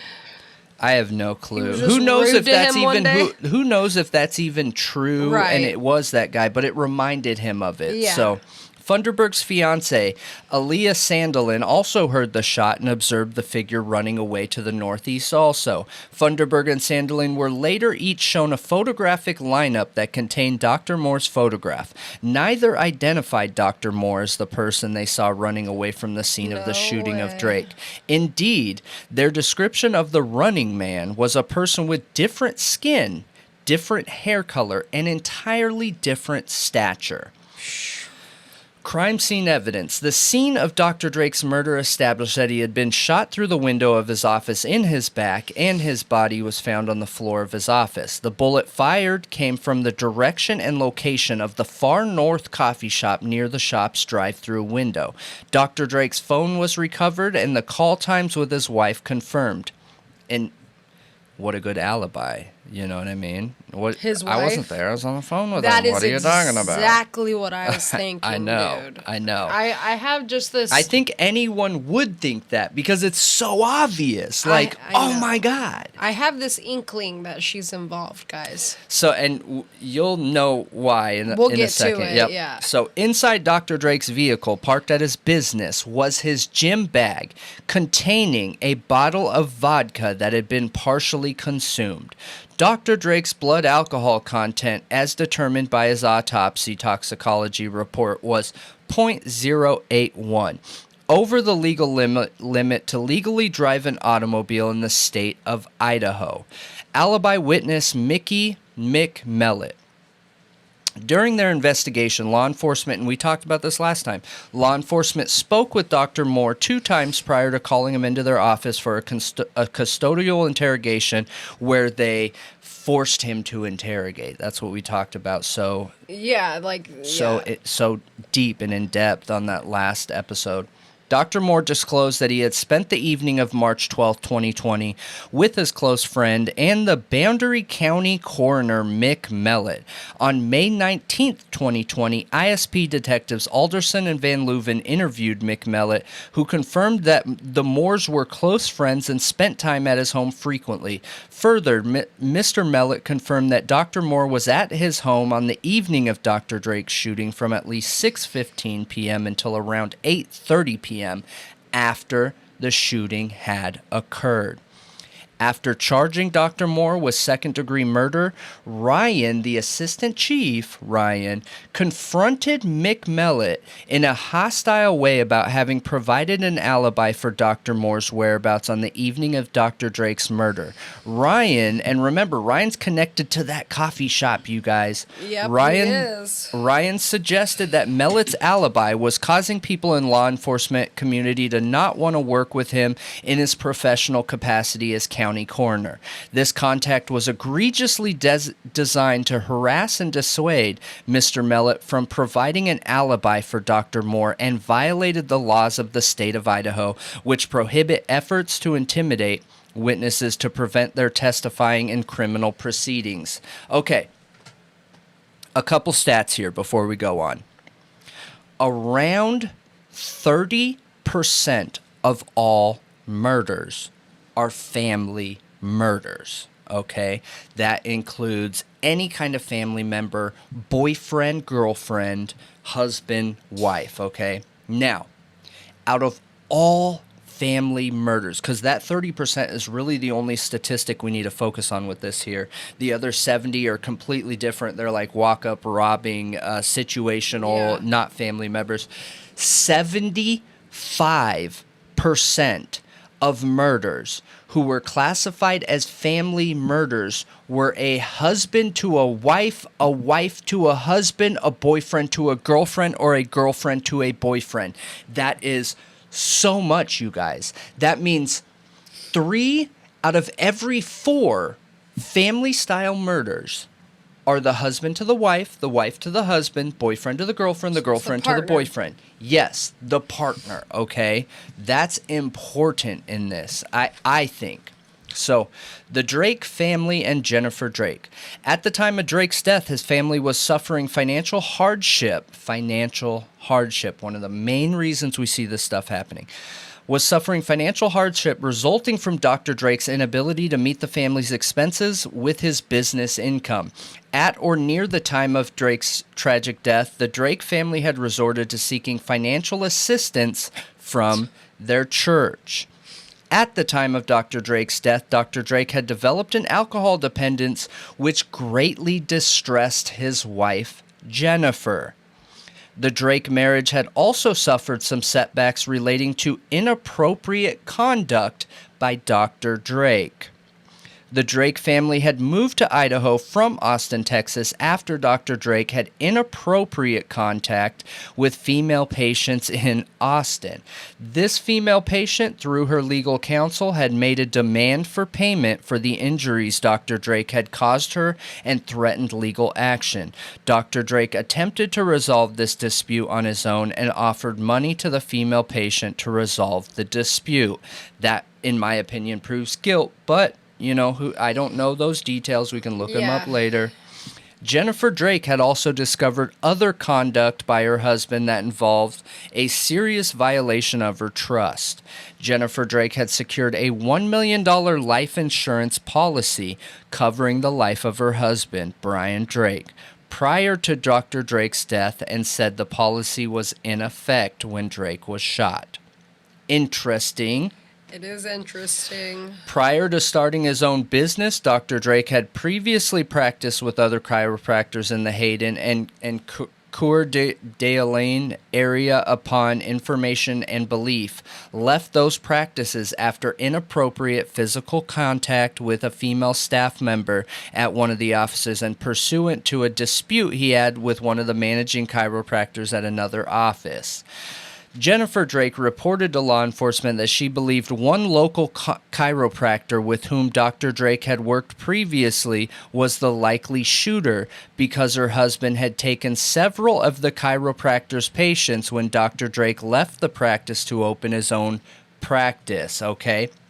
Wait, left the practice? So that's what I was asking you before. They work together? No, she's not saying Dr. Moore here. She's saying she believes that it was another chiropractor.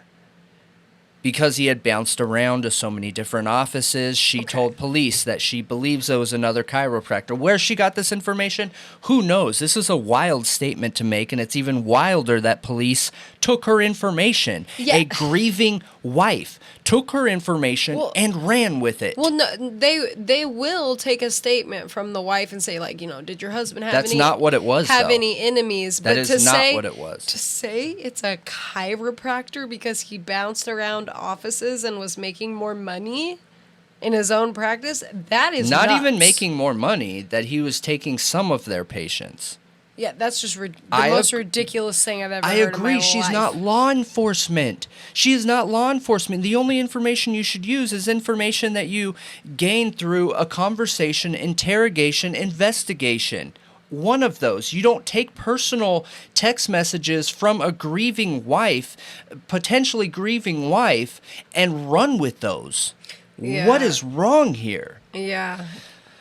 This was the theme ISP, so Idaho State Police, and BFPD, Bonners Ferry Police Department, would pursue at Jennifer Drake's insistence, rather than pursuing Jennifer Drake as a suspect. Notwithstanding the potential for Jennifer Drake's involvement in the death of her husband, law enforcement failed to competently investigate her as a suspect. And remember those stats, right? 75% of all family murders are husband to wife, wife to husband, boyfriend to girlfriend, girlfriend to boyfriend. Yeah. Rather than competently investigate Jennifer Drake as a potential suspect in her husband's death, defendants provided her details of the investigation, including engaging in regular text messages with her on their personal phones and following the leads she proposed they follow, including the lead that the person who killed her husband was likely another chiropractor who lost patients and business to her husband. See, that is what really seals the deal for me. It's the life insurance. Okay, it's the fact that they had financial troubles. She secured a life insurance policy. She gives the tip and is personally texting law enforcement. So, I agree with you. That is very obvious. And before I go forward, I just want to make a statement here. My goal in this is not to make Brian Drake look bad, okay? But we have a responsibility on our channel, in our community, to give facts, okay? These are legal contracts that this is not my opinion. This is what was submitted to the courts and the grand jury to get more off and then get this lawsuit going. This is directly from that. And I'm reading this for that reason because I didn't want to make him look bad. I didn't want it to seem like I'm trying to victim blame or anything like that, okay? These were just... He was a normal man with some issues, going through some problems, okay? My question is, did Dr. Drake agree to this? Of being killed? He had a blood alcohol level of too high to drive. He was perfectly standing in front of that window.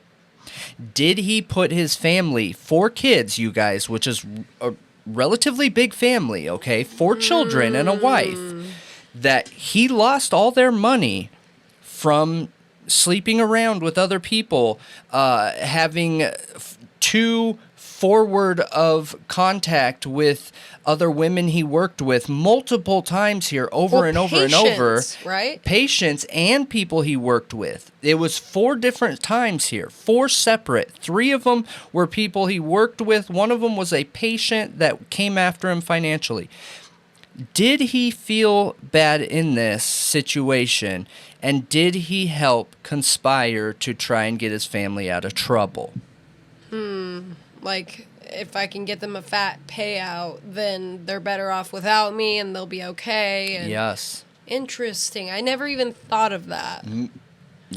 I just thought about it a few days ago, and I was like, I wonder, Then why not let the case go cold or something? Why pin it on another man who's, like, living his nice little life? And So I wish I could have details to their life insurance policy, but I believe there are some policies out there that say in a murder, you don't get paid out until there's a suspect. Or you've been deemed cleared completely. And the only way to be deemed cleared is for there to be a suspect and conviction, okay? So I think it's different. Like, the policies can be different for each company. They can. But I think some of them may even require the case to be closed. Yes. Yeah. I agree. I've heard of all of those things. But, okay, so... I don't want to try and solve this because, again, my goal isn't to put these people down. But do I think there's some major red flags here? And me, not being a trained police officer, not being a trained investigator, and not being a trained specialist, if I can look at this and question whether Jennifer should be a suspect or not, and very clearly should have been approached as a suspect, at least investigated, why didn't ISP and BDFP, or, BFPD, I'm sorry. Why, dude? Why?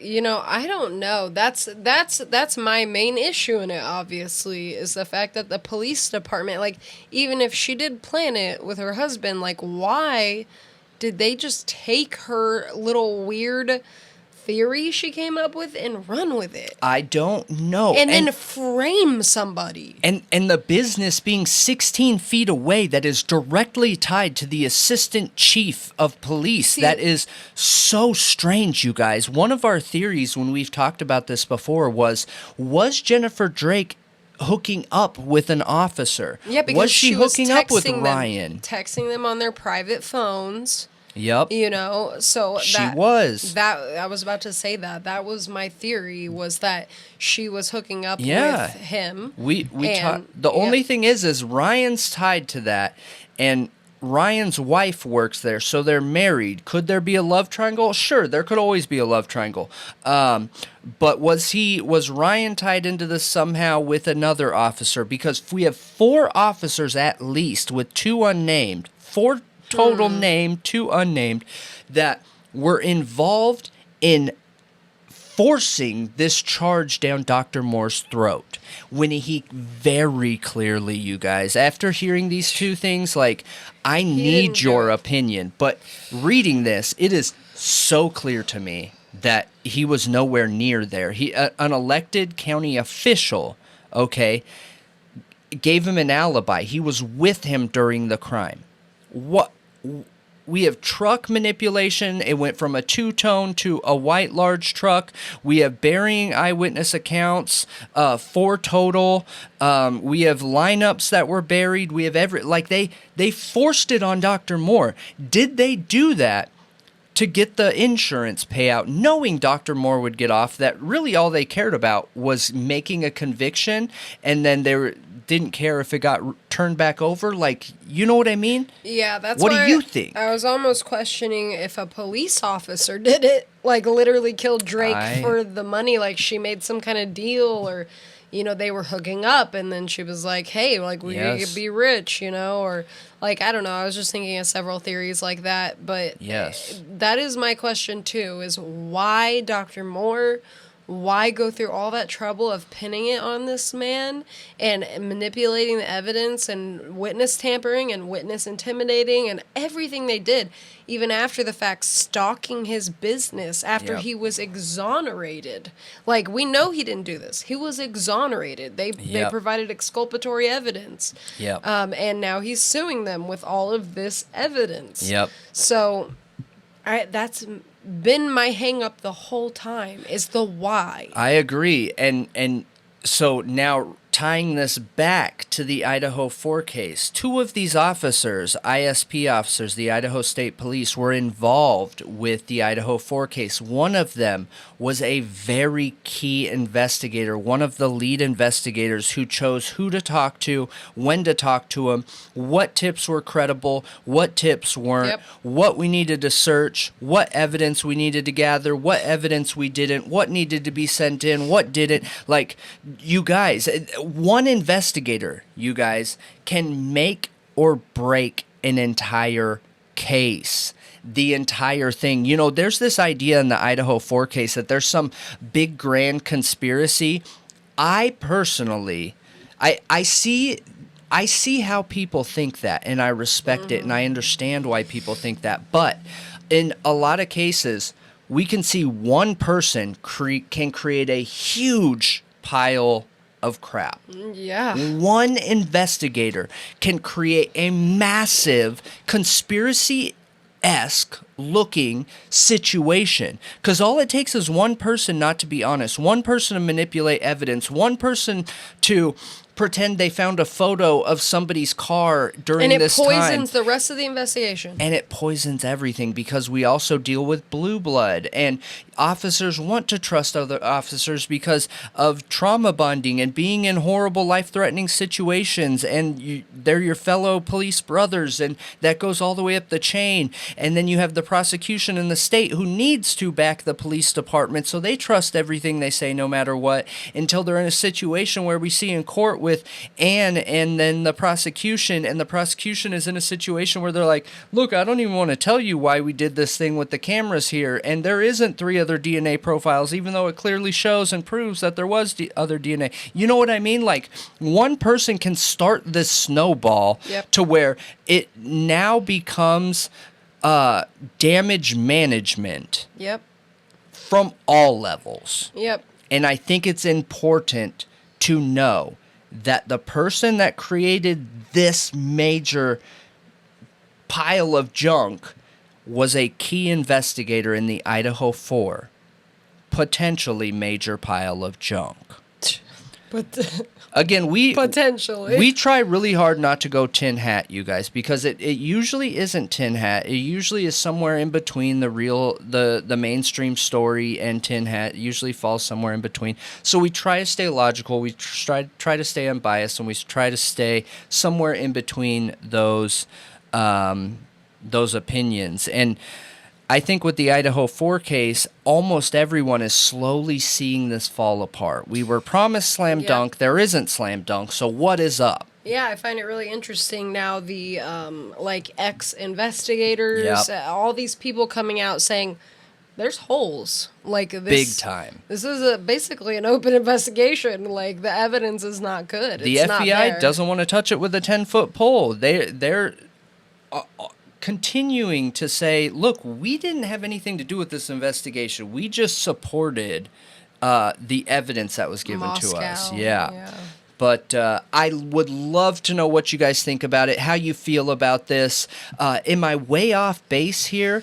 Do we see do you think that these behaviors are repeatable behaviors and we're seeing them repeated in the Idaho case? Like, is there meat on the bone here? Is this something we should be digging deeper into? I personally think all information needs to be looked at. It just depends on how deep we think these types of behaviors and practices go with the Idaho4. I mean, if Tolson is capable of doing this amount of corruption and framing an innocent man, I do not put it past him to do it again. Not just a random innocent man, a really great outstanding person citizen in their town and citizen and father interweaved into their town and supporting the town. And his wife was a nurse that supported children. They had their own children that played with the other, children and Ryan's kids and all this stuff. So sad. It is so sad, you guys. And I need your input here. I want your opinion. I want to know how you feel about it. I want to know what you think about it. Let those thoughts riot below in the comments. Yeah. First topic is Steve Goncalves. There's been a lot coming out about the Goncalves family and like their comments and stuff on everything really that's going on. The cameras in the courtroom, which he did interview with Brian Entin on Twitter or X. Which was interesting.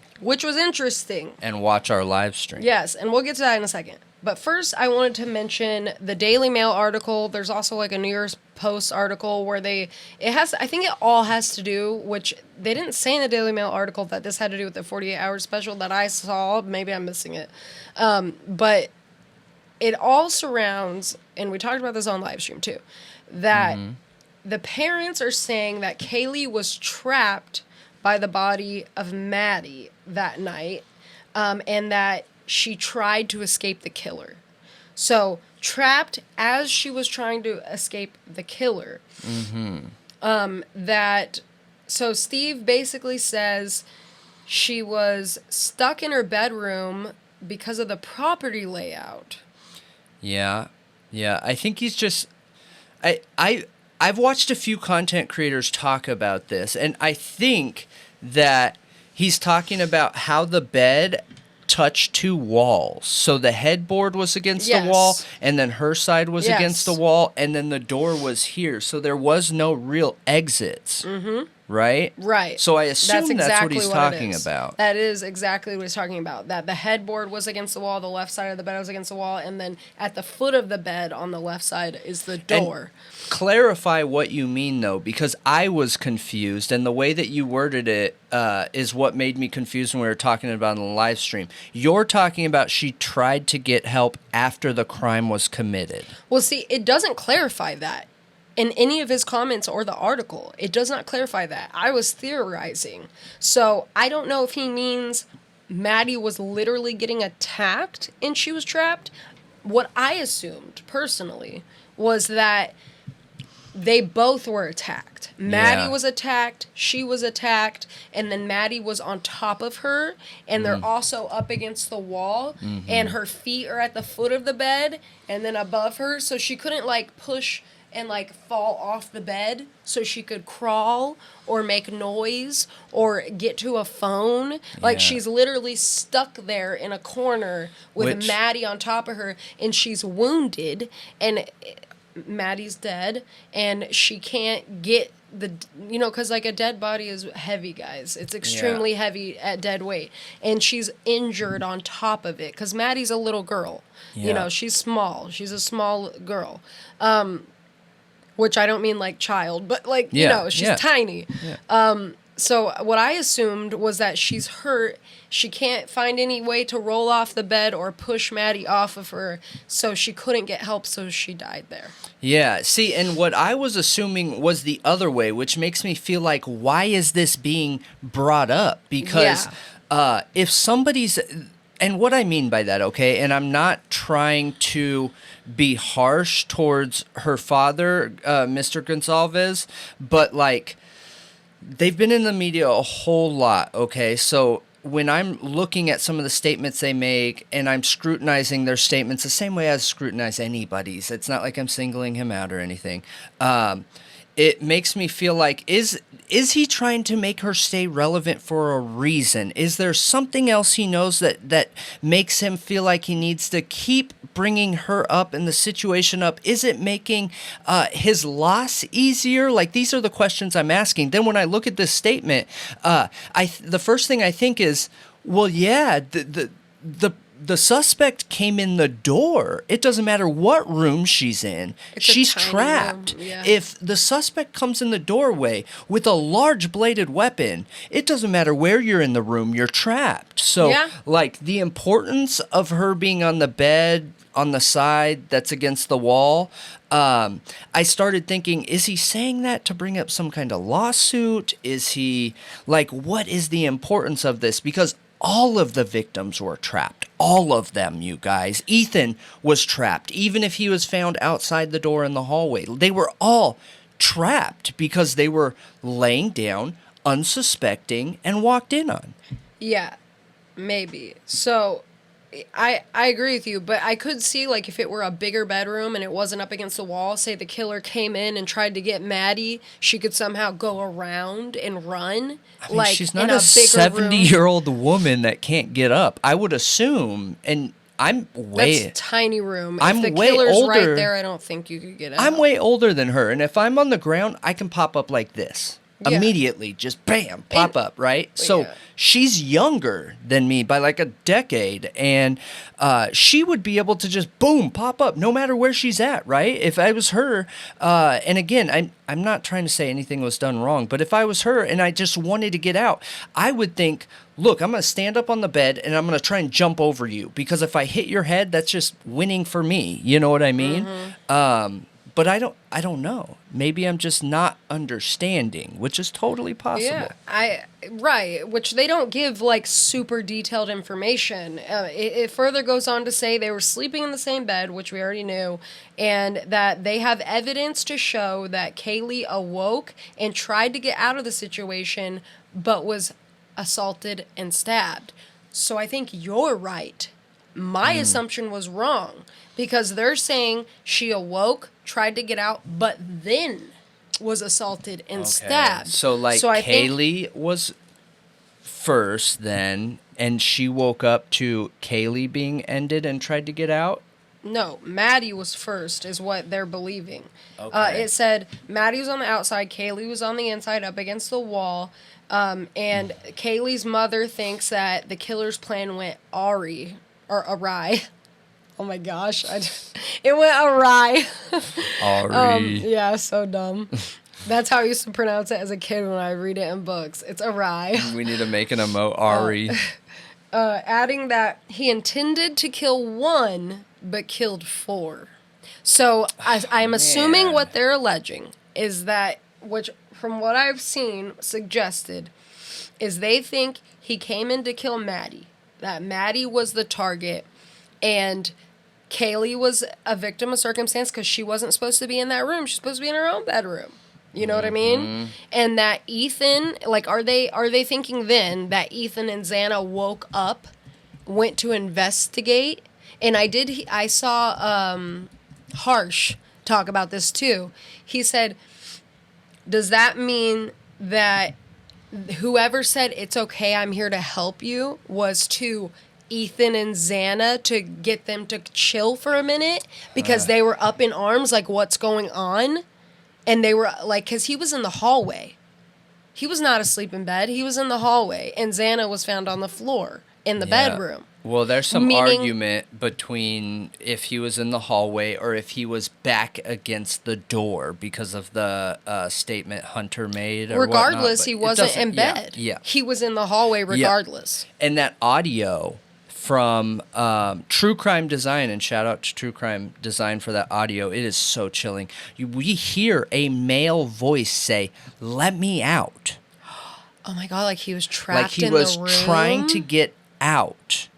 Oh, like maybe the killer locked him in there so they couldn't come out? I don't know if I would assume What if they that, were but all I think that targeted? they went after Xana first, right? And I don't know if they But were... Xana was in the bedroom and he was... I need to listen again, okay? But could it be a spur-of-the-moment situation and he's a runner, okay? Because we know that in any traumatic situation, you freeze, you run, or you fight. Those are the basic 3 options that happen. You freeze, run, or fight. His auto reaction might be run. Did he try to run out when he realized, like, what's going on? And his first reaction is run. And I always worry about bringing that idea up, because I've thought that ever since my question marks, whether he was inside the room or on the outside in the hallway, because I don't want anyone to look at that situation and be like, oh, he ran from his girlfriend. It's an auto reaction. You cannot control it. You freeze, you fight, or you run. Especially if you are not conditioned or experienced in highly volatile life or death situations. Right. Like, you're going to have a natural instinct that is unique to you, which can be any of those, and that's what you're going to do. And it's not decided. That's the important part. Yes. It's if we find out he did run out while they were being attacked and left Xana behind, he didn't decide to do that. He could have came back. Automatic. What if he came back? And that's how he ended up in the hallway. He could have. Maybe after Xana. He could have. I don't think he ran out, because I feel like there would have been a call. Someone would have heard something. If I had to guess, just seeing how small those rooms were, I wonder if he went in to attack Xana, or maybe he attacked Ethan first, and Ethan, bam, jumped to real quick and tried to run away because that's his automatic reaction, and the killer is right behind him. You know what I mean? And depending on what the wounds are, did he reach around with a knife? Did he in the back? I mean, all of those things could have stopped him. Going back to what you were saying, Goncalves has been pretty open about like the wounds and things like that with how bad it is. And he said that Kaylee's were the worst. Kaylee's were huge open tearing wounds where one of them was literally stabbed all the way through her and cut her liver in half.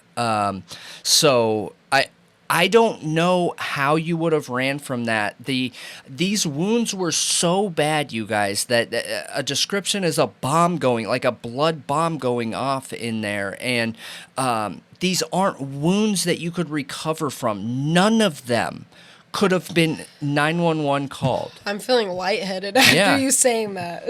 No, none of them could have been called. Warning, because I never get lightheaded from stuff like that, but that made me lightheaded. None of them. Just kind of trying to re-envision the crime scene. Yeah. And then talking about the wounds, like, I don't know, it made me feel woozy for a minute. Yeah, like, it's horrible. It's awful. It is absolutely horrific. And the fact that their parents have to live with these details of what happened to their babies. I know. They're babies. Like, they birthed them and held them in their arms. Like, it's just so sad. They raised them. They grew them. They made them the wonderful people they were. Like, they taught them about life, how to manage it, and they got them into college. They were on their way to be super successful adults. It seems like, based on the appearances, that they had really good parents. Even, I know that we did a drug theory video. I personally don't think that hinders someone in life. They're super successful people who had tons of fun partying in college. I mean, come on. And drug issues. The world elite addictions. all had these drug issues and partying days. Agreed. And they're the most successful. So it means agree. Nothing. It means absolutely nothing. I'm curious what you guys think about that statement, because in my opinion, I feel like there has to be some kind of additional information there. Like, is it about his daughter staying relevant? Is it he knows some kind of other information, the gag order doesn't let him get it out, so he's trying to get this out there? Because I do think that her dad means really well. I know where he stands with Brian Kohberger, but he's also questioning that evidence. He believes Brian Kohberger is the guy. And like we always say, that's great. We love people that have their own opinions.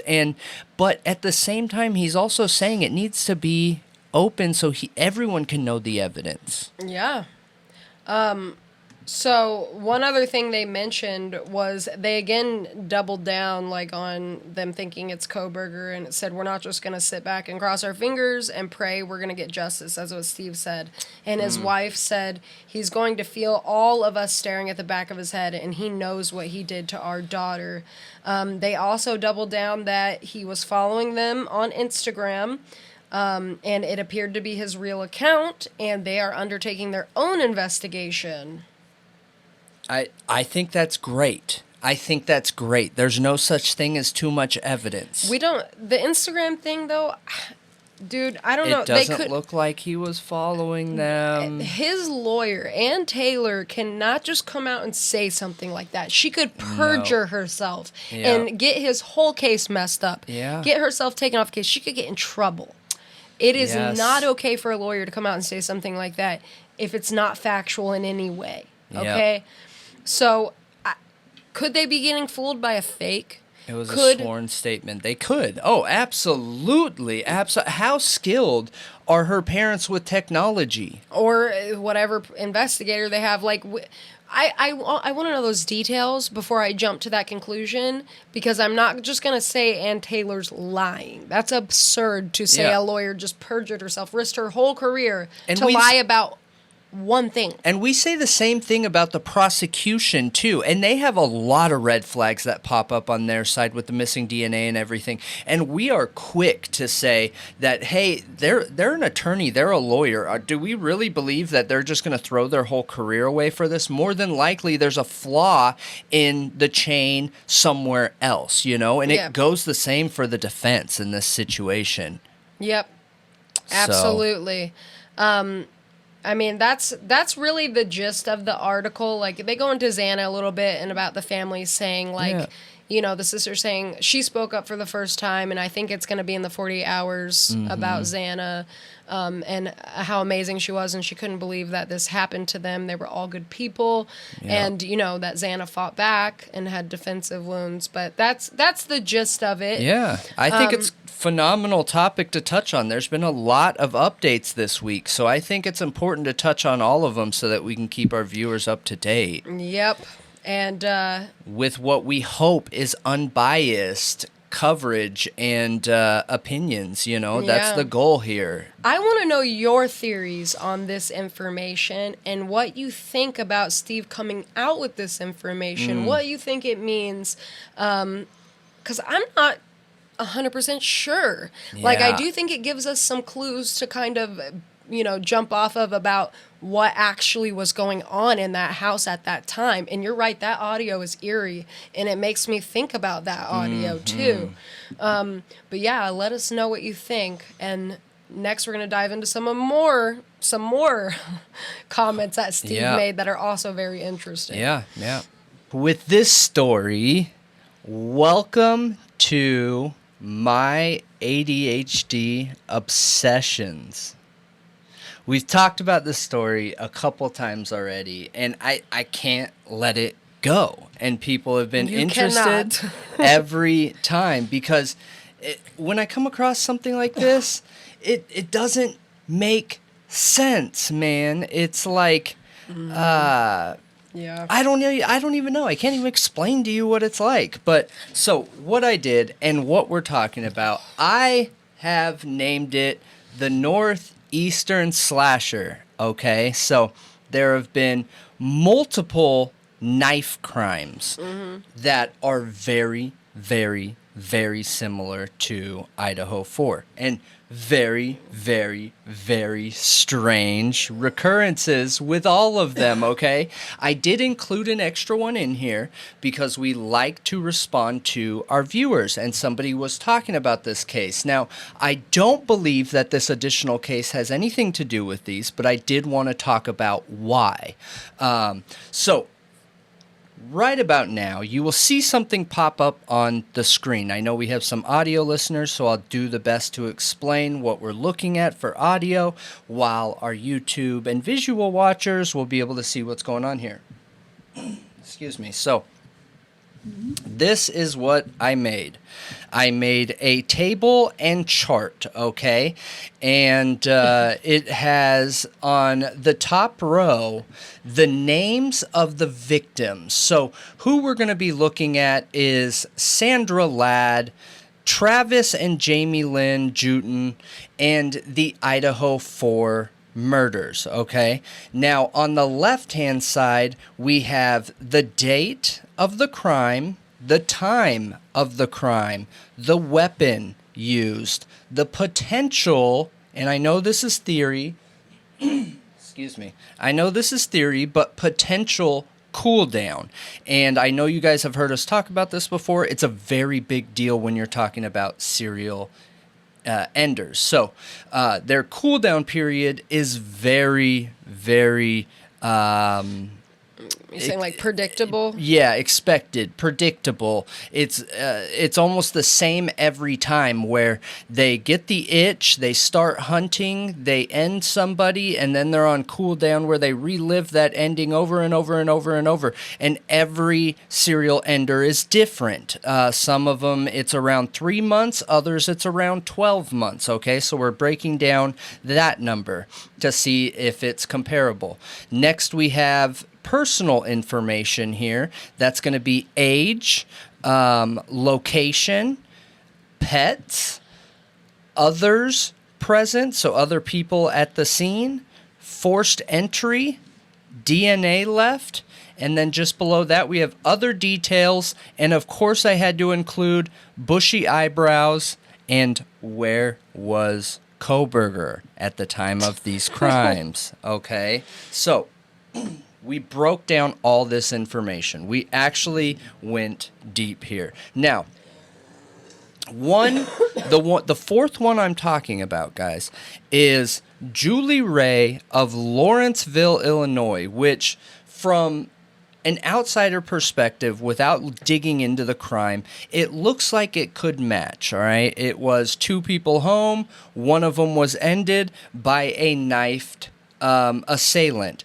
But here is the breakdown. So it was a big ordeal where it was a mother and her 13-year-old boy. The guy broke in. and ended the 13-year-old boy while the mother was home. He didn't harm the mother in any way, shape, or form. Now, when this went to trial, the mom actually got blamed. The mom actually got convicted, okay? What? The boy was ended with 2 kitchen knives from their set, and when the killer left, he dropped them and ran out, being chased by the mother.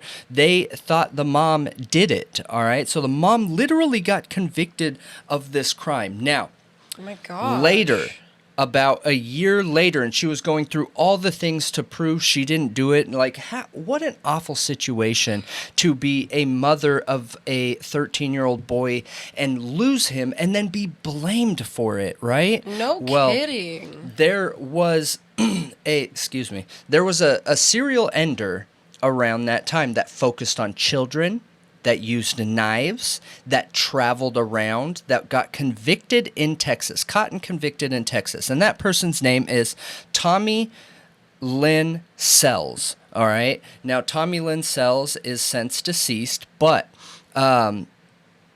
investigators put it together, private investigators put it together, that they believe he was the one who did it. Somebody reached out to him, and he confessed. He focused on kids only, which is strange. I actually want to cover his story and will at a different time because it's awful. It is horrible, you guys.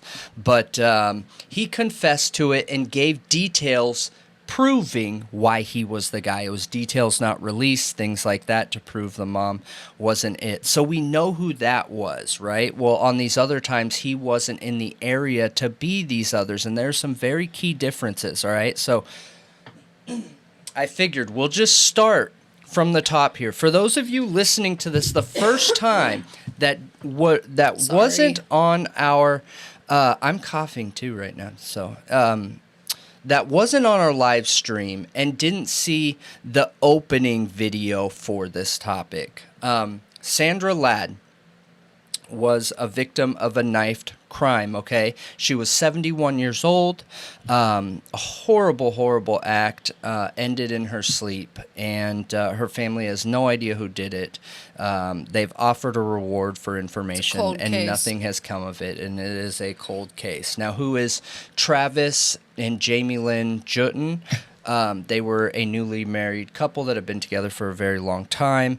They also were attacked in their sleep while they were in bed by a knifed assailant. They had, well, I guess we'll get into those other details, but they also had no movement, zero. The family has been begging and pleading and trying to get movement. Cold case. Yeah, another cold case, trying to figure things out on their own, offered a reward, same thing, you know, and neither of those cases got a lot of media attention. Now you have the Idaho4. You guys are familiar. If you're here, you've probably watched another one of our videos, and you know what's going on there. Yep. The most media attention ever. This is maybe one of the most viewed insane cases ever, and funny how it works out like that when this is probably one of the most secretive cases. When you try to keep everything secret, people want to know. You should have just came out and been open with it. There's a gag order on everything. Now they're trying to get rid of cameras. Yeah, and that was, of course,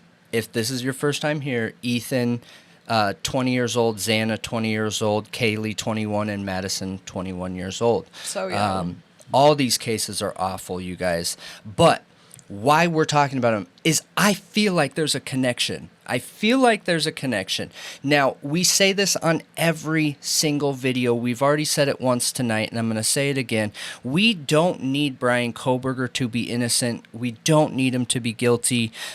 We just want to make sure that they have the right guy, and that whoever the guy is, Brian, in this circumstance, is being given a fair trial. We want real justice. Real justice. Real evidence, and a real conviction. Yes. Yeah, absolutely. That's what Thought Riot is all about.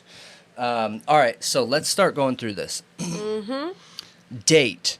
This is interesting, you guys. So all the things in red are information that matches. And I should have actually highlighted the dates in red too and given an explanation there. But you guys watching will see this as we're talking through it. But starting left to right, so date, Sandra Ladd, happened on June 13th, okay? 13th, 13, that's the number. June 13th of 2020. Travis Jamie Lynn Jewton happened on August 13th. 13th. We think there's a numerology aspect to this case just because of addresses, ages, things like that. And that it could seem totally tin hat, but you have to try and put yourself in the head of a serial ender, all right? Because, yes, looking at numbers could be tin hat-ish, but if it's important to the serial ender, then it should be important to law enforcement, and that's why we say here at ThoughtRiot, look at everything. Yeah, and if there's a ton of coincidences with the dates and times and numbers, then that's right. That's something, okay? Look at threes. There There can't be that many coincidences. Yeah, especially in a murder. Like, how many coincidences in a murder until you're like, well, multiple murders where you're like, okay. Something's up. Something's up. Yeah. There's a correlation. So first we had June 13th, 2020. 1 year later we have August 13th, 2021. And then Idaho4, of course, is November 13th, 2022. Roughly a 12-month period. We'll get down to the potential cooldown in just a minute. So what is the common factor there? The 13th. 3. There seems to be some kind of correlation to the 13th. Now, that Julie Ray case that I don't believe is tied to this was also October 13th. And I think that's why it started getting some attention and people looking at it and things like that. Plus, it was a knife crime. It just doesn't match the MO of some of the other ones. But we'll talk around about it. So here's the other important factor. Time. Going left to right. We have Sandra Ladd, unknown for sure because she was found later, okay? She was actually found on the 14th, and they said that they believed she was ended between the 12th and the 13th. So it could be either of those, but what's important is she was found in her bed. So she was sleeping. It would be during sleeping hours. So if I had to guess based on all the other details that align here, I would say that's going to be on the 13th, the night of the 13th, right? Mm-hmm. So Sandra, unknown, but is believed to be 3 a.m. Travis Jamie Lynn Jewton, 3 a.m. confirmed. And there was another person present there, so that's confirmed. Idaho4, about 3 a.m. We've been told in between 2 and 4, nothing is confirmed for certain, but it's right around the 3 a.m.-ish time, between 2 and 4, you know? So that gives us a correlating time frame on all of these. And we've said this before on here, but serial enders hunt or do their thing around the same times. Mm-hmm. So, going down to weapon, all of these, you guys, all of them, all 4 of them. And the Julie Ray case was around 4 a.m., but could have been 3.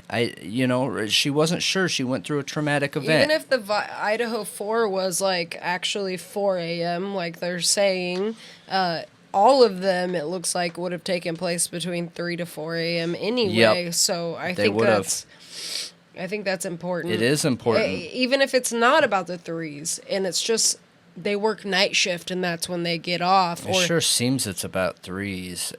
Most of this stuff adds up to 3s. Or they think that's the best time. I mean, yeah maybe, but Idaho4 right now, they're saying is 4:15 or 4:20, which we think they could be stretching that to fit the narrative. Could the Idaho4, should it, according to the serial ender, have been 3? Could have. Was this supposed to go 1 victim, 2 victim, 3 victim? You know what I mean? So weapon, all of them, you guys. Long, sharp edged weapon, not found. Not found for Sandra Ladd, not found for Travis and Jamie Lynn Juten, not found for the Idaho 4. They believe that a K-bar could have fit any of these crimes. It is a large weapon with slashing, gashing wounds. Interesting, right? Yep. So going down to potential cooldown time. If we're assuming Sandra Ladd is number 1, and we've said this before, I'll explain it again on here, but for a first victim of serial enders, it's very common for them to be a weaker type of person. So we're talking kids, we're talking older people or animals, something where they feel confident they can control them physically. So could Sandra Ladd, 71 years old, been number 1? Maybe. It looks like it makes sense here. It looks like it makes sense. Yeah, it looks like it makes sense on paper. So if we assume, all right, if we just pretend that Sandra's number 1, that would mean that the cooldown period, potential cooldown period, is 14 months for Travis and Jamie Lynn Juten, okay? So one was ended on June 13th, 2020, and then the Jutens were 8/13/2021. Now, when we move over to Idaho 4, that's right around the same time, between 14 and 15-month cooldown period, you guys, putting us at 11/13 of 2022. Very similar cooldown period if we're looking at those two secondary crimes and Sandra as 1. So interesting, right? Yeah. I feel like this helps me visualize like how much more crazy it is that these align in the way they do. Even more so than when we were just talking about it. Yeah. Now, age. Sandra Ladd was 71 years old. Travis, 26, Jamie Lynn, 24, Ethan, 20, Xana, 20, Kaylee, 21, Madison, 21. Could this serial ender be getting more bold, closer to people that are more in shape, escalating like we see serial people do, like Ted Bundy, literally escalate. Maybe. Now, maybe. Location. This is why I'm calling this the potential, maybe, not for sure, Northeast slasher is Washougal, Oregon is Sandra Ladd. Within a 70-mile radius is Travis and Jamie Lynn Juten, Salem, Oregon, which is roughly about an hour and 15 minutes drive. Now we have the Idaho 4 in Moscow, Idaho, which is about 5.5 hours, 6 hours from the Travis and Sandra location. Yeah, it's a pretty far drive. It is, but it's drivable. And that's important. It is drivable. Could somebody have moved there? Could somebody have went to school? Could these first two been when somebody is 16 and 17 years old or 17 and 18 years old, go to college and they're 19 now? You know what I mean? Yeah. Could this have been possible in that way? I think it's possible based on experience we've seen in the past. Pets. If we assume Sandra Ladd is number 1, she did not, or I couldn't find if she had any pets. I'm sorry. I didn't get confirmation one way or the other. But when we look at Travis and Jamie Lynn Juten, they did have a pet. That pet was left unharmed. It was put in a room with the door shut. When we look... Yeah.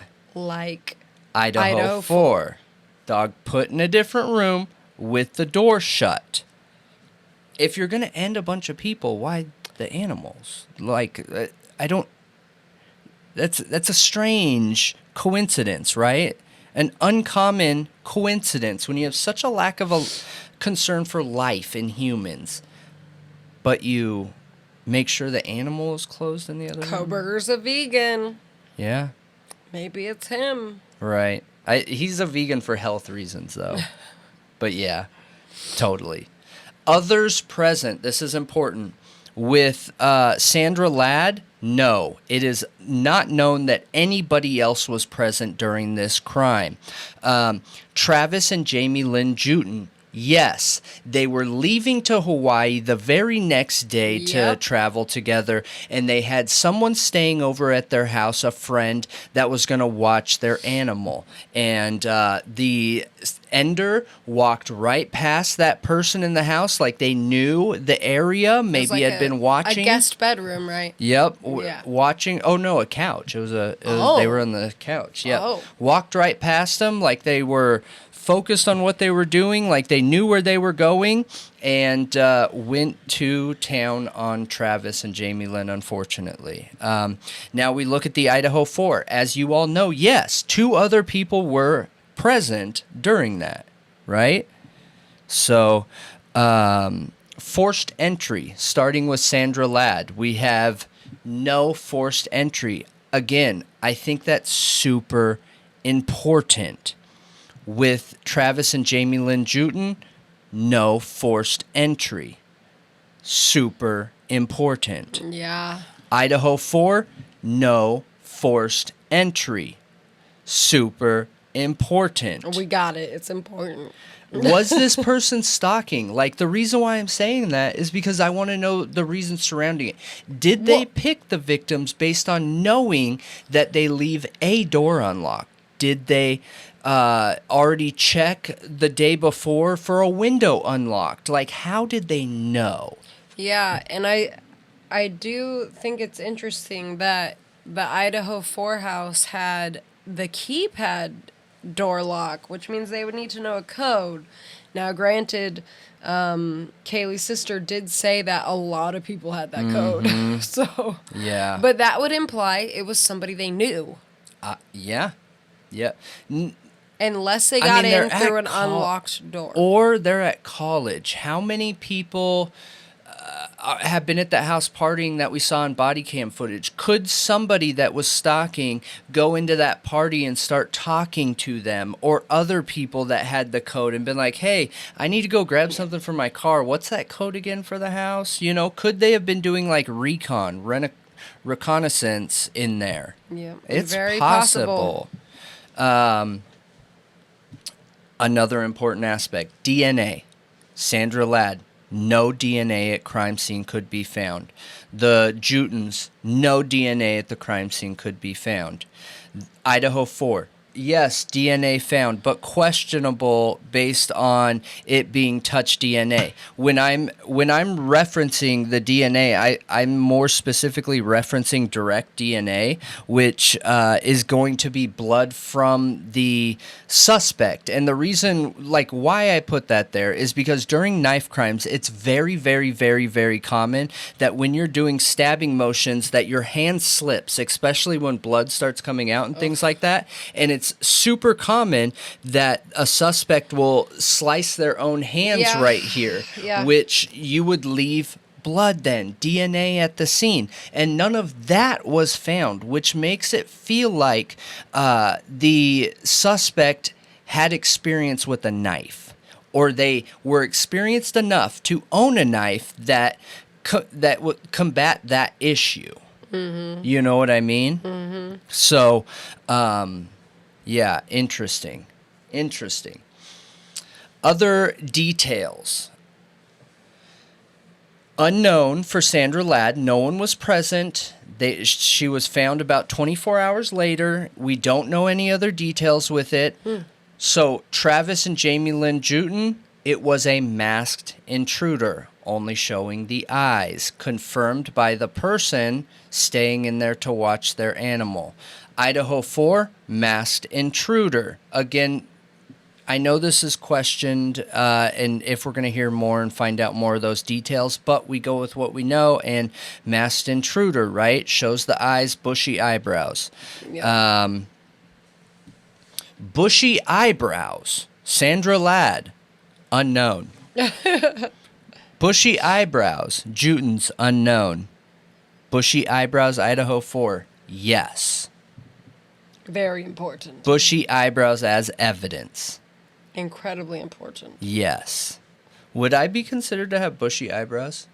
I don't think so. I think my eyebrows are standard version. Yeah. I ordered standard. So. I don't think they're considered bushy. Maybe if you let them like go completely and did not groom yourself, they would be bushy, but maybe. Let me know what you think. Where was Kohberger during all of this, okay? So, during the Sandra Ladd case on June 13th of 2020, Brian Kohberger was in DeSales University, Pennsylvania, pursuing his criminology career, okay? Across the country. Yep, across the country. It was the second school he was going to continue moving towards his doctorate program. Now, where was Kohberger during Travis and Jamie Lynn Juten DeSales University? Apparently he had graduated by now, but there were some additional classes that you could take post-graduation at DeSales, and he was in one of those programs. So he was doing additional schooling at this time still in DeSales University. Now, Idaho4, where was Kohberger? Obviously Washington State University, living in an apartment in Pullman, Washington. Now, questions, okay? Mm-hmm. How many coincidences does there have to be before people look at other possible suspects as a viable option? I see more coincidences here than more differences. Yeah, I mean, I agree with you. I see more similarities than differences, which is strange. Yeah. Very, very strange. My only question is obviously, like, how did the Idaho4 say this was like a serial killer being made? Which I was theorizing maybe the first victim was like the person's grandma or mother. Some kind of personal connection or something. Yeah. So look into her family. Mm-hmm. And then the next one was like maybe like more planned and targeted. Yep. How did the Idaho4 get on their radar? Like what, you know what I mean? Yep. How young were they? Or could they have been if this was one person for Sandra Ladd? How young were they with Travis and Jamie Lynn Juten? Mm-hmm. It makes me wonder. And what's interesting is it's very uncommon in a knife crime to not leave DNA. Yeah, it's up close personal. It's messy. It's, it's... pretty hard to not leave any DNA. Which makes me feel like this automatically rules out, like, kitchen knives. Yeah. Because this has an actual handguard handle. I know it's named something specific. I'll probably have it up on the screen by now. But that little guard that goes over your hand. Yeah, like it fit. Like there's the like on bottom, a K-bar. And then there's like that wider piece, and it blocks your hand from slipping. Slipping up into the blade, which happens with a lot of other knives that don't have that. Kitchen knives in particular, like with Julie Ray. Yep. Now... no DNA. And no forced entry. And we have the main three. The heavy three here, you guys. We have similar date, similar time, similar weapon, and similar cooldown. That's 4, but it's date, time, and weapon. That is really important, in my opinion. Really important. Yeah. Really important. Similar all of them were manner. On the 13th of the month. All of them were at or around 3 a.m. All of them were with a long, sharp, so they all said large knife, large, sharp-edged weapon. Yep. And all of them, the weapon could not be found, and they could never confirm the exact weapon. Meaning, I think that the wounds were similar to Idaho4. If the wounds are so big and so violent, they wouldn't be able to go get 100 knives to try and see which ones match the best. They're too big and too violent. I just can't let this go. The cooldown time gets me. Similar cooldown time. Yeah. Masked. Others present. It didn't stop them in the Jutens. It didn't stop them in Idaho4. They were skilled enough not to leave DNA. What is going on?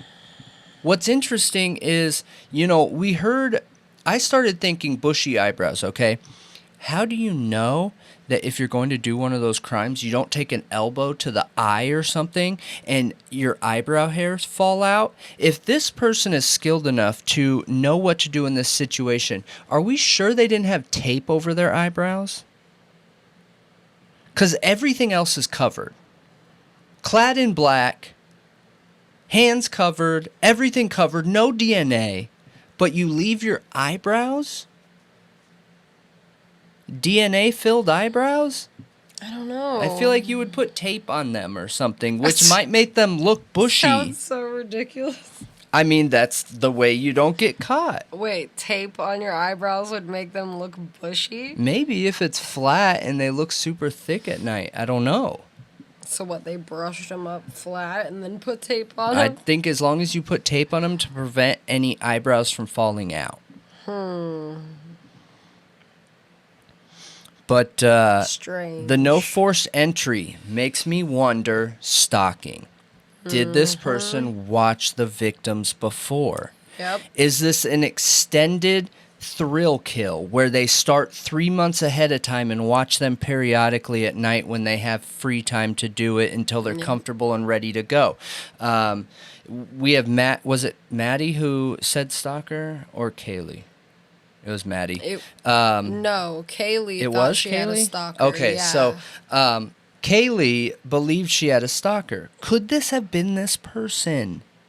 Yeah. Watching, planning, seeing when they walked indoors and what doors when they didn't have keys. Could they have been watching for the keypad? Could they have been doing these things and she picked up on it?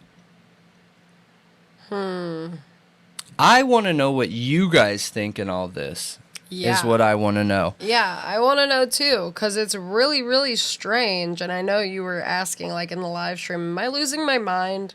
Because it's, like, too many coincidences. That's what I feel like. Why am I only now hearing about this? We've been covering this case for, like, 4 months, dude. How has this not been brought up? Gold star of the chat.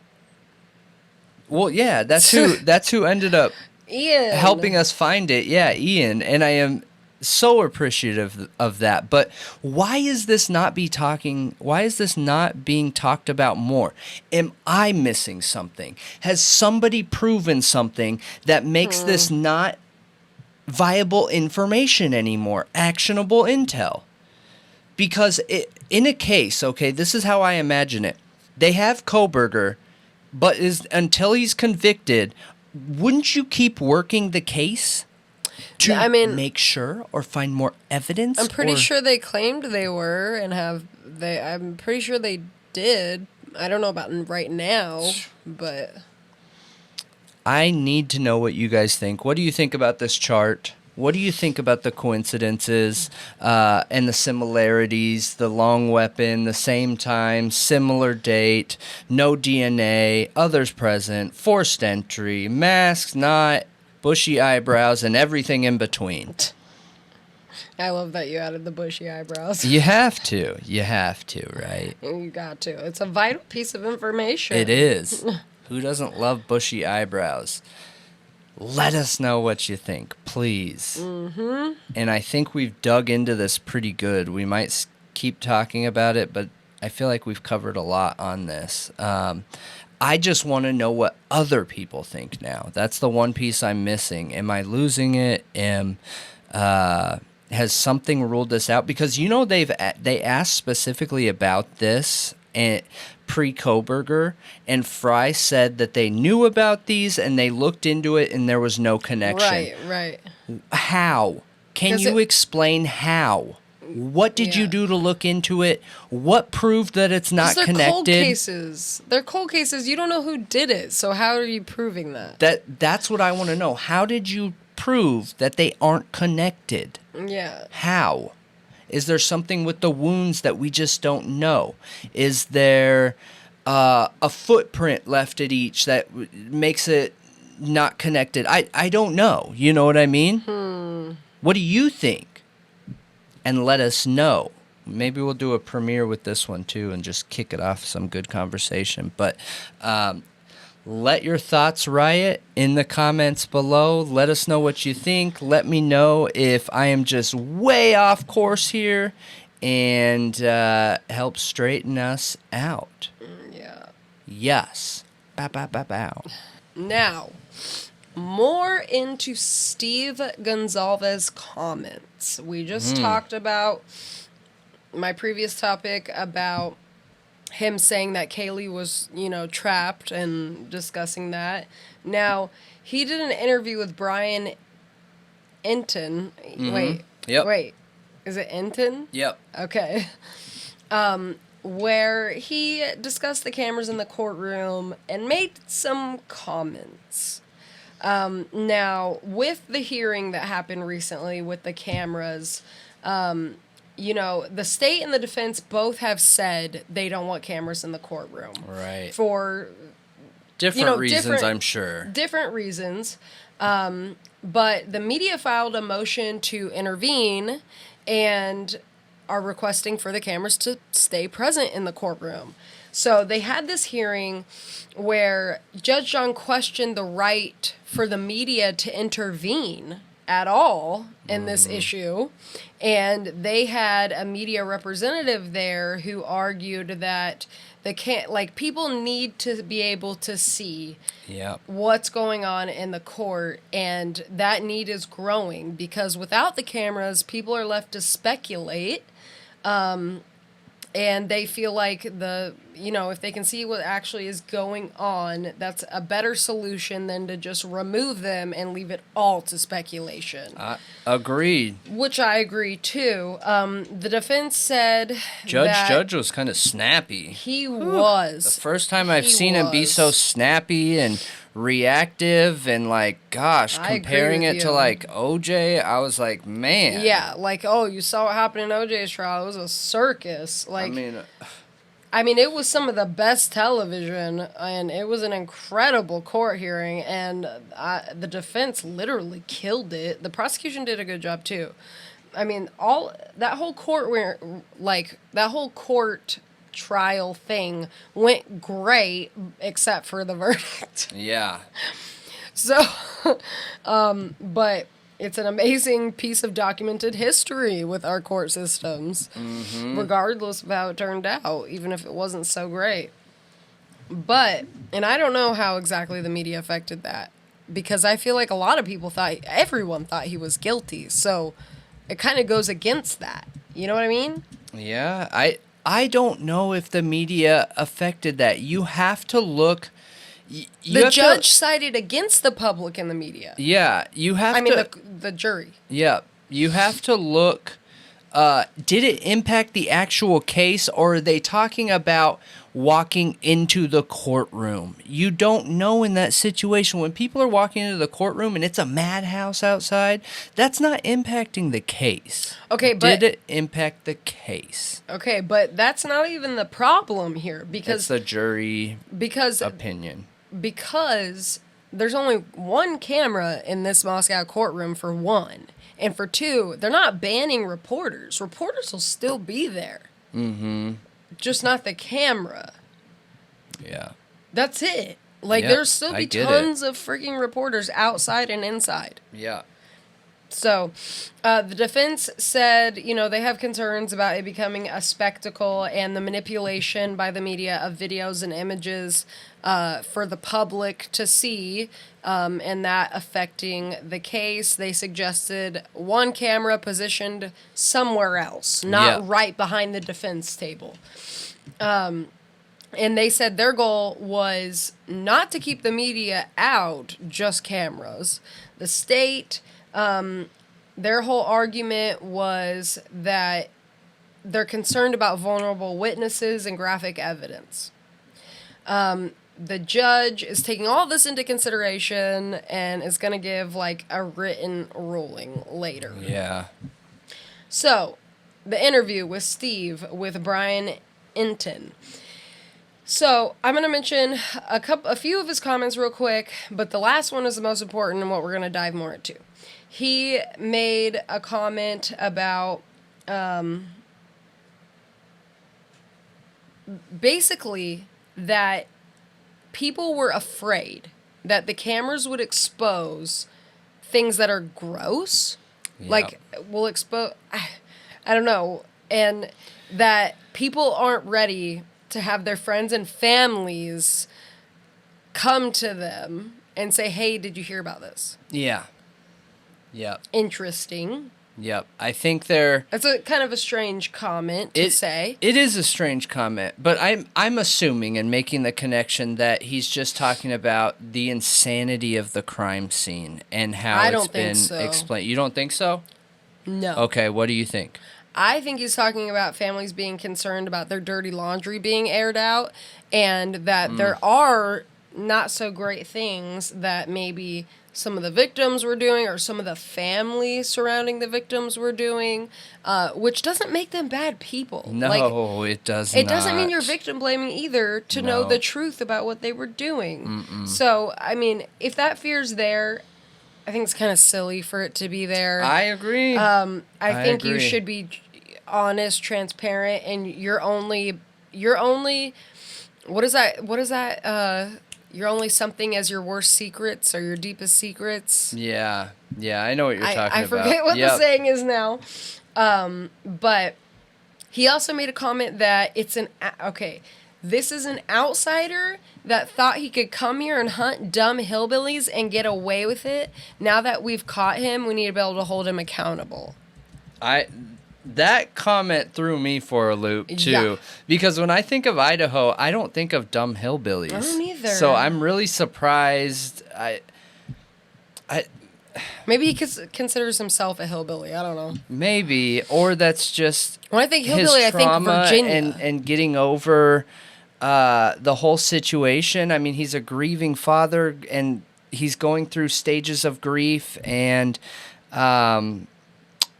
he's quick to speak. We've seen that, and that's okay. I'm not putting him down for that.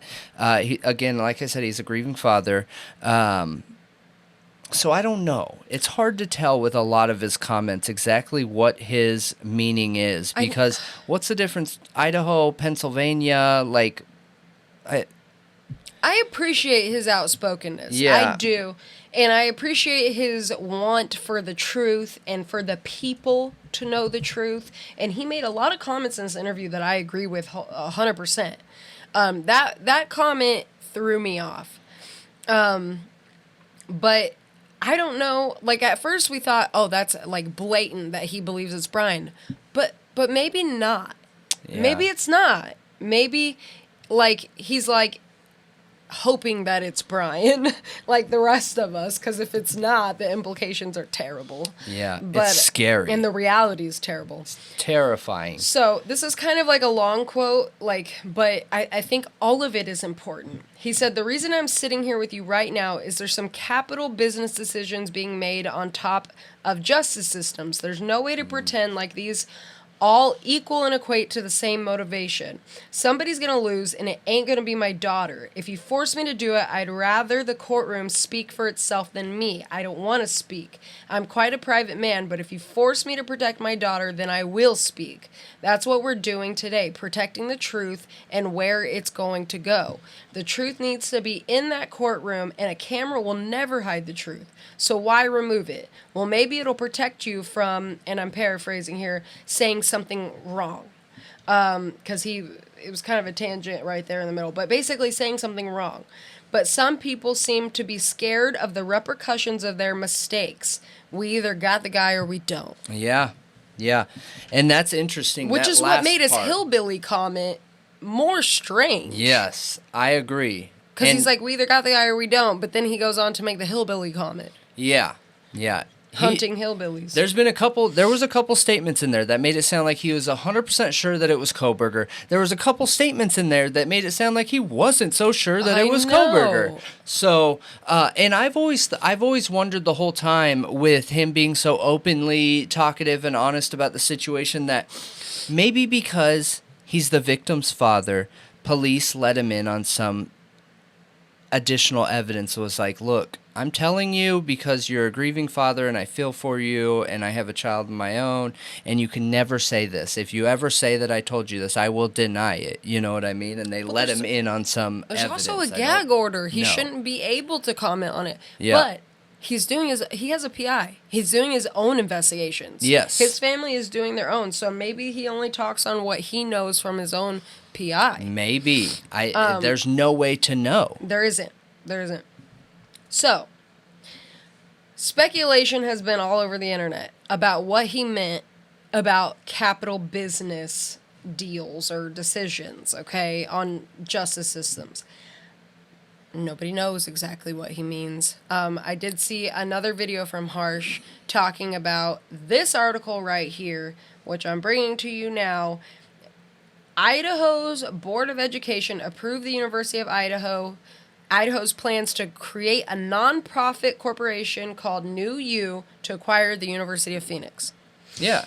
The University of Idaho... We talked about that. Yes. Not New U, but we talked about them purchasing Phoenix's and Y on our live stream. Well, I found out that whole nonprofit is so that it doesn't fall on the taxpayers' backs. Yeah. So basically, they're going to be selling a bunch of bonds, $685 million worth of bonds, meaning it's not going to come from the institution's budget or the taxpayers. Most of the money, $550 million, is going to go towards that purchase of the University of Phoenix. So what are the profits going to be for them? This is basically an online system so that they can have people getting their degrees with their university from anywhere and everywhere. Yeah.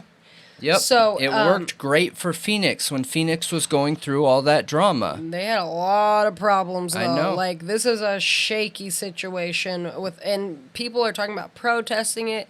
Like, a lot of people are super unhappy with this. Why? It's very divisive. Already an divisive. Established system. Yeah, but people hate the University of Phoenix, from what I've been reading. I mean, University of Phoenix was the #1 party school for a long time, and then they had like 2 or 3 you're deaths. Thinking Arizona. We are not talking about Arizona. We're talking about the online University of Phoenix. That's like all online, I'm pretty sure. Maybe they have like one campus, but it's that you saw it pop up on commercials everywhere for like ever. Yep. Where get your online degree. All you got to do is this, and you got your degree. It's Yeah. all online. I thought that was through the party school because the party school had like 3 deaths back to back to back. Are you sure? Yeah, because the river, the tubing, I was actually there for one of them, like on the campus. Yeah. Okay, you look that up. I thought it was all online and it was created online. I didn't think it was actually like Phoenix, Arizona. But I could be totally wrong here. Anyway, so what are the expected profits? So it sounds like they're going to be paying $10 million annually is what I'm not good at finances. It says, in addition to the $10 million annually, the University of Idaho could garner up to 30% of University of Phoenix's net cash flow, depending on how it will perform that year. Between now and fiscal 2030, University of Idaho expects to receive between $150 million and $170 million through the deal. However, Foisey also said the University of Idaho would pledge nearly $10 million a year to cover the University of Phoenix's bond payments if the institution can't make them. So they're getting $10 million annually, but they're also paying $10 million annually. Strange. I don't understand that. I don't either. You know what I would like to know, though, is when they started talking about this deal. So, because I don't see anywhere when they decided and started talking about it. Anywhere. I don't see that. Was it before the Idaho murders? If I had to guess, no. Was it right after?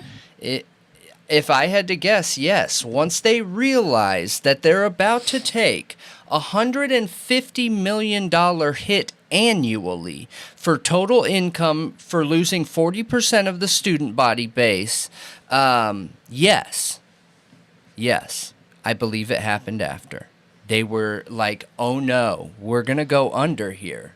And does this have anything to do with Steve Goncalves' capital business decisions being made on top of the justice systems? Does that have anything to do with it? I think so. But how is that on top of the justice system?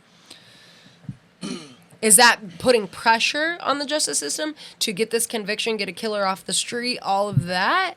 Okay, so that they can, like, make money? Yeah, so University of Phoenix is phoenix.edu. It is a separate organization from ASU located next to the Phoenix airport, and that is the headquarters. It looks like it was founded in 1976, and ASU did offer online courses through their servers. So I guess that's where my mix-up is. But they are their own standalone college. Right, literally in the same That's weird. town as ASU. That's really strange. Yeah. It makes me want to go digging to see how much connection ASU has, because I know when those murder, it was 2 murders and 1 accidental drowning happened. They offered courses online because kids didn't want to come back to school. They thought something was up. A killer was there. So. Interesting. Mm-hmm. So what do you think it has to do with his comments, if you had to guess? I think that it has to do with the connection of the school in the in law enforcement. I mean, almost every statement that police made, the leaders of the college were there. That's strange. They aren't needed. I understand that it's a statement for the public, but like, dude, the college can make their own statement separate to the people who need to hear about that. And this was off campus. Even though they were students, it wasn't on campus. Right. They don't need to be tied hip to hip. However, they are. I know they are. It's also with the understanding that if you were to pick up that college and move it somewhere else, just magic, boom, and move it, there would be no more Moscow. Nothing. There would be no more people there. There would be no more hundreds of millions of dollars of revenue and money passing through that town. There wouldn't be anything. I wonder how much the university also pays the police. Because they do. They have their own private division with the Moscow Police Department. They do. I don't know. That would be... They literally employ them or subcontract police officers from MPD. Yeah. So I just wonder, you know, like what we made that whole money video, but this is more. This is more than I thought. You know what I mean? Yeah. If this has anything to do with what Steve is saying, this is really, really interesting. Yeah. Yeah, even when I was looking that up, I saw something pull up that says, you know, the University of Idaho, University of Phoenix alliance didn't suddenly become a federal case this week. It's been one all along. 3 out of state U.S. senators wrote the U of I president Monday, urging him to walk away from the deal. Why? And their stinging letters sent an important message. For-profit schools in general, and Phoenix in particular, have piled up years of baggage with the feds. That baggage is part of what U of I buys if the $685 million Phoenix purchase goes through. If that wasn't already clear, Monday's letter from Democratic Senator Richard Durbin of Illinois, Elizabeth Warren of Massachusetts, Richard Blumenthal of Connecticut wiped out all doubt. So Given Phoenix's long record of poor student outcomes, deception of veterans, and entanglements in federal investigations and enforcement actions, we urge you to reconsider the implications of acquiring Phoenix, which could cause great harm to students and taxpayers not only in Idaho but also across the country. So, wild. That's wild. That is just wild. Now, you know that somebody reached out to us in the comments that we were talking about the decrease in student body, and someone was saying, hey, actually, the enrollment is up. And I was like, there's no way. Are you sure you're not checking quarter to quarter? You're checking year over year? Because you can't look at a fall semester to a spring semester. Those trends will always be different. You have to look year over year. So you need to look at spring semester 2023, compare it to spring semester 2022, pre-crime, post-crime. And one of our viewers did that. So thank you. If I forget the name, but thank you if you're watching this and you did that. The drop was just under 20%.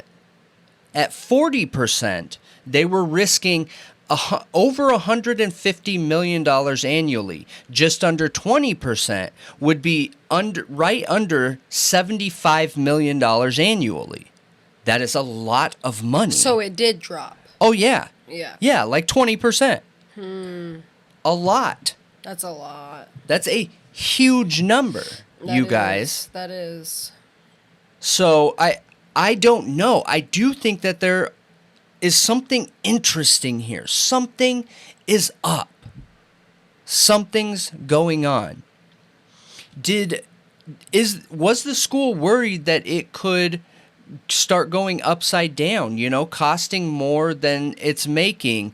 And like, this is a stain on their and the university. Police were being told, look, you got to cut people because we can't offer you what we've been offering you unless we fix this problem. And this turned into what it is. I don't know. The questions are endless here. You could go totally tin hat with this, like full-blown conspiracy, the whole city's owned, it's ran by, cults and law enforcement and rich people, and it's all ran from underneath the ground, and you know what I mean? Or you can try and understand how human fear and ego get in the way of investigation. Unbiased, logical investigation when you're trying to figure out a situation of what's going on. Especially when people are losing money, man. Agreed. Dude, nobody wants to lose money. Nobody. Okay, nobody. That is like one of the biggest motivators in our world. Okay? Which is why we made the video, Why Money Matters. That is the whole point, is that money is the most important thing always, even for over corporations, even over human life. They do not give a shit about your life if it makes them lose money. And if you don't think a university is a corporation, I mean, maybe you live in like a cool European country. In America, it's a corporation. Yeah, absolutely. So, I think the Goncalves comments are just wild, and I do think they might be hinting at something, and I just wish we could know what it is. Well, that's why he's saying, if you make me speak, like, he's like, I want the court to speak for itself, but if you are going to make me so I can defend my daughter, I'm going to. But I want to know why that means it's defending his daughter. Like, that's why I'm so confused. Does he think it's Brian or does he not? You know what I mean? Like, why does this matter if you do think it's Brian? Then why does any of it matter? Now, if you don't think it's Brian, then that matters. If you think they picked a guy just so that they didn't lose money...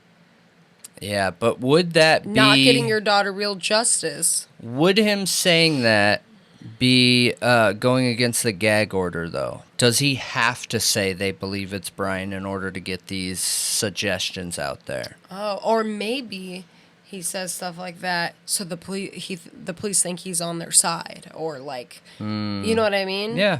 But I don't know. It's kind of extreme, I guess, to say that stuff. Oh, yeah, I think all those ideas are extreme, and just ideas, just thoughts, just wondering if that's possible. There's no way to know without evidence in this. None. Zero. All we can do is speculate. Yep. And try and connect dots the best we can. But we want to know what you guys think about this. As always. As always, it's crazy. I don't know what to think about it. Yeah. But, I mean, the more we learn, the more we'll share. You know? Absolutely. Share your thoughts in the comments below and let us know what you think. All right. Moving right along here. Now, this is connected to another recent story. It's a completely separate story here, and I do want to give a shout out. So this story, I found information on it online, but was originally turned on to it by Christina Randall, and I never want to take someone's views or anything like that, but I feel like it needed to be talked about in this way, in this light, and she went about it in a little bit of a different way than what we're going to go about it, but if you're interested for more here, she also has a video on this, but the reason why I wanted to cover this was we just got done obsessively watching the Danelo Cavalcante prison break, right? Oh, yeah. Went on for 13, 14 days and finally caught. And, I mean, we've even seen articles coming out saying that police almost stepped on him. Yeah. Literally right next to him as he was dug into the ground with leaves and brush covering him. So wild stuff. Okay? Complaining they almost stepped on him after they've been out there in the, searching for him in the forest for forever. 2 weeks. 2 weeks Forever. Of searching. So standing in the rain for hours. I agree. I mean, so ridiculous. I think law enforcement did a good job, you guys, and this is why I want to tell this story. So there was a lot of criticism. A lot of people looked at this and felt like, oh my God, 14 days, how could, they don't have their stuff together. Actually, when you compare it to a situation that really didn't have their stuff together, I feel like they had their stuff together. And looking at other prison breaks, actually, it does seem like they did a pretty good job. They did a pretty good job, I'm telling you, man. They had a perimeter at all times right from the start and only shrunk. When they were off, they quickly moved it back out and tried to bring it in and then quickly moved it. He got a car at one point, but for the most part, he was always controlled. They always had him surrounded. And once they finally, he made a mistake at night and that drone picked him up on the FLIR camera. They tracked him. Even with the storm coming in, law enforcement decided to wait out the storm and just stand out there and keep him circled till the storm passed. They got the drone back in, followed him to a shed, back out, and ultimately a dog was released on him, bit him in the head, held him until police got to him. I mean, it paid off. I mean, waiting in that rain meant not going another week or 2 weeks. Right. Or, you know what I mean? Exactly. So, who are we talking about in comparison to compare and contrast this story? This is Gonzalo Artemio Lopez. Have you ever heard of this person? No. A total monster, you guys.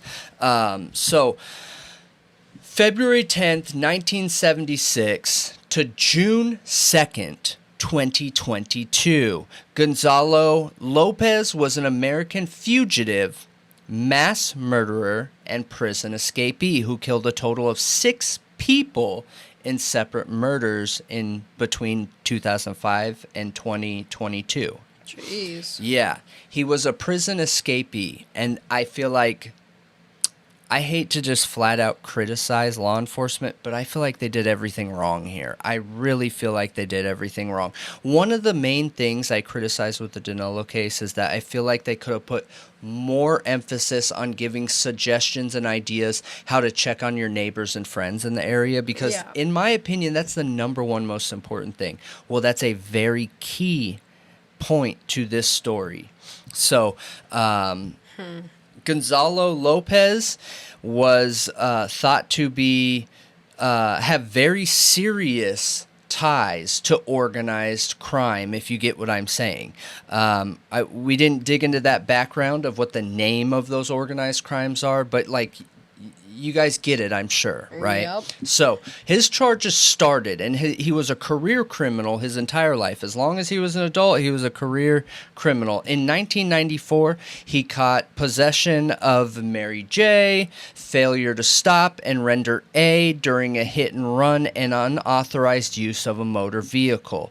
In 1996, he was convicted of all charges and caught an 8-year sentence. So this guy already did some serious time here. This is prison time.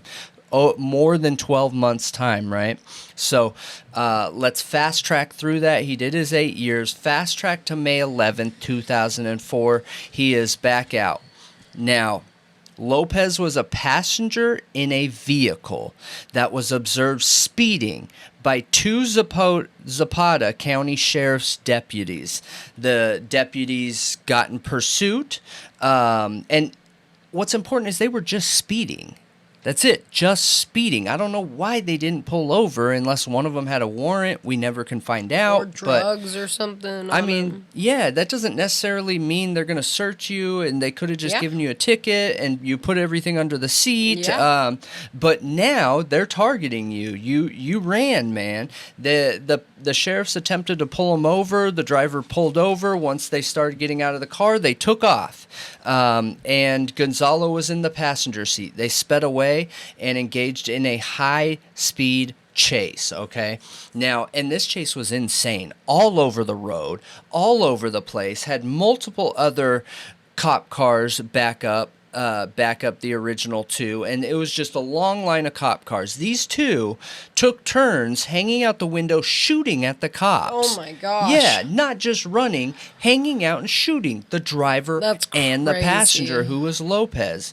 Now, so dangerous. Yes. So they lost control and ended up pulling over where they fled on foot. Okay, both of them did. So lost control, pulled over, police behind them. They both fled on foot, and both men got away, which is really rare. Really rare that both men got away. But I believe that the police officers at least ID'd one of them because the driver was actually caught the following day. Charged with attempted capital murder of a police officer and ultimately sentenced to 60 years. Wow. A big sentence. That is big. Yeah. They shot at cops. They ran. They deserved it. Yeah. I'm just surprised they only stuck with attempted capital murder and not like gun charges. Maybe they didn't have guns when they picked them up. Maybe they got rid of everything in the car. I don't know. But I think they still could have got him. Yeah. Ultimately, Lopez was not caught. All right. So he got away with that, and the driver never talked.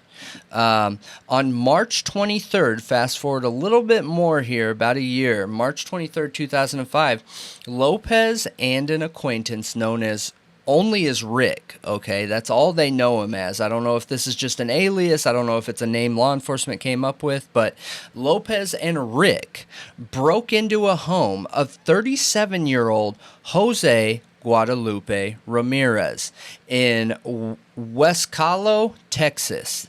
They were both armed with guns. The two men tied up Ramirez and held his wife at gunpoint. Didn't tie her up, held her at gunpoint to stay there. They then left the home with Ramirez and took off in a red car, according to the wife. Now, strange, she didn't call the police.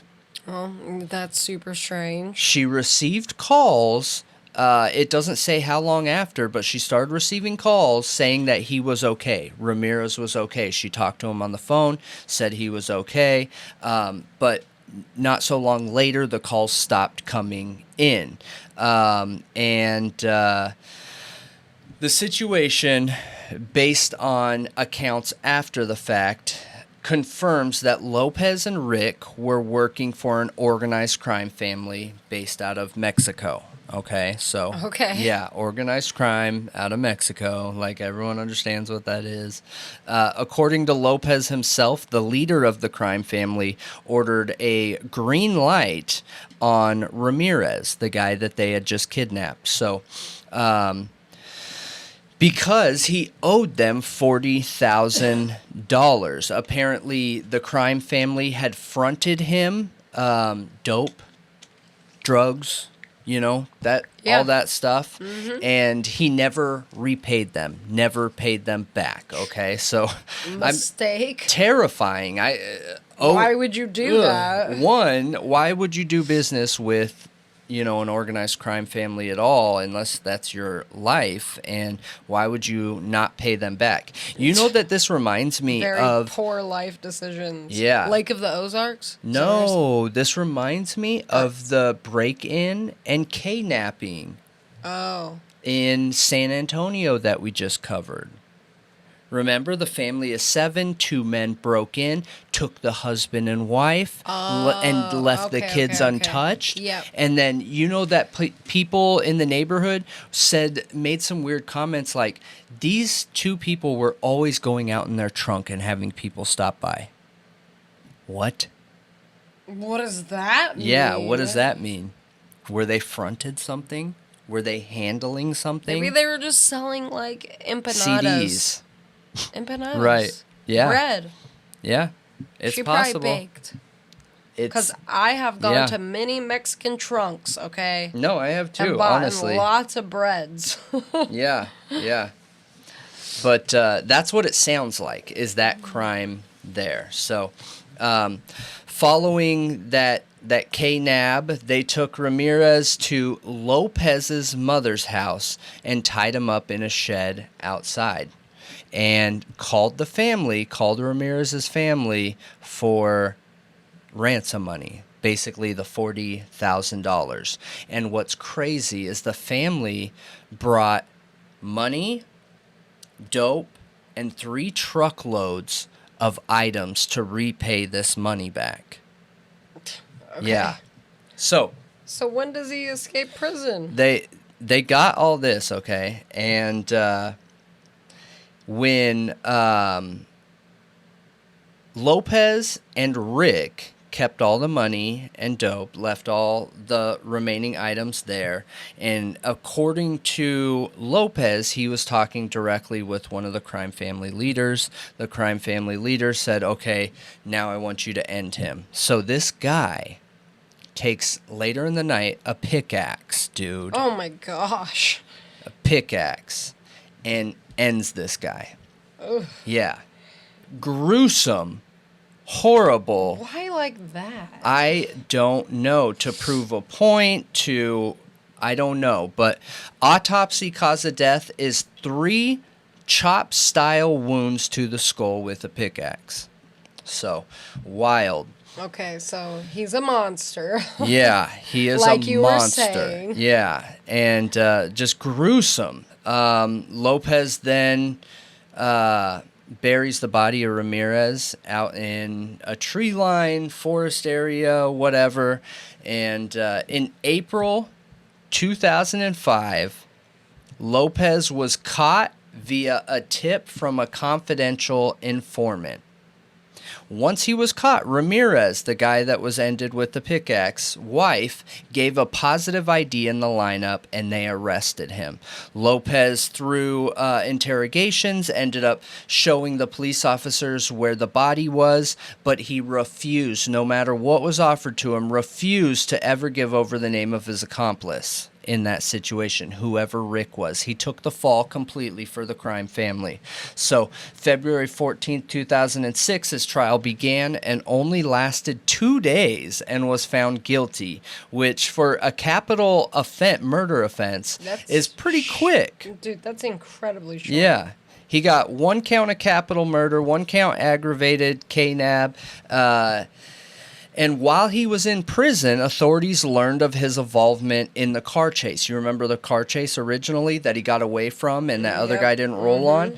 And on December 13th, 2007, he was found guilty for attempted capital ending of a police officer and given a second life sentence. Whoa. Yeah. Okay, well, that's good. Yeah. So after being in jail for about 5 years, okay, on May 12th, 2022, Lopez was one of 16 prisoners on board a Texas Department of Criminal Justice transport bus traveling to a medical appointment when Lopez began getting to work here on this prison break. He removed, according to everything we can find, he removed his cuffs with a shank, okay? Now, I've known a lot of people that have done prison time, you guys, in my time, and they put shanks in really uncomfortable spots. No kidding. And there's been proof and evidence of people getting in shanks like 10 inches long. No. Yes. Oh yeah, absolutely. Wait, up their prison purse? Yes, absolutely. Huge pointy shanks, and they have a way that they do it where they like wrap it in paper and then use like plastic of utensils and all this stuff, but they have a process to where does it bend? Where it doesn't harm them, and they put like something on the tip or any of the sharp points so it can't harm them anywhere. So he gets a shank, whether it was carried by him. I don't want to stay on that topic too much. Go ahead. I think people get the point, and it's not anything new. They take in drugs like this size. It's just part of the culture. You said 10 inches long, though. I was like Yes. trying to think how that works. Dude, there's been ones that have been 14 inches, I think, on a TV show Because your I saw. intestines aren't straight. You'd think it would just poke a hole in you. No, you know? you just sit up straight. Like, you're not going to bend over and stuff like that. Okay. But it's been proven that these sizes have been taken in there. Okay. But so he had his shank. He got to work removing his cuffs. And here's the wild part that doesn't make a whole lot of sense. So in a prison transport bus, it's covered by metal, by gating everywhere. And he apparently, with that shank, you guys, cut a hole in that gating. I think that has to be a typo. There's no way. There is no shank out there that will cut a hole. The only thing I could think is if there were two items, and they have these things where they'll cut metal where you like, it's almost like an ice cream scoop looking thing, and you scoop it in there and it pulls like a sliver of the metal back. And that's the only thing that I could think. Anyways, he gets through it somehow. I don't know what the details are. And he uses that shank and stabs the police officer, starts fighting with the officers in the bus. The bus pulls over because the driver stabbed the other officer, because there's two officers to watch all of them. They're on the outside of the gate. He gets through the gate. They pull over. And he takes off. He goes running out of the bus. The cops follow him. He turns around, comes back to the bus. The cops are out following him, and he takes control of the bus. He starts driving it. No way. Yes.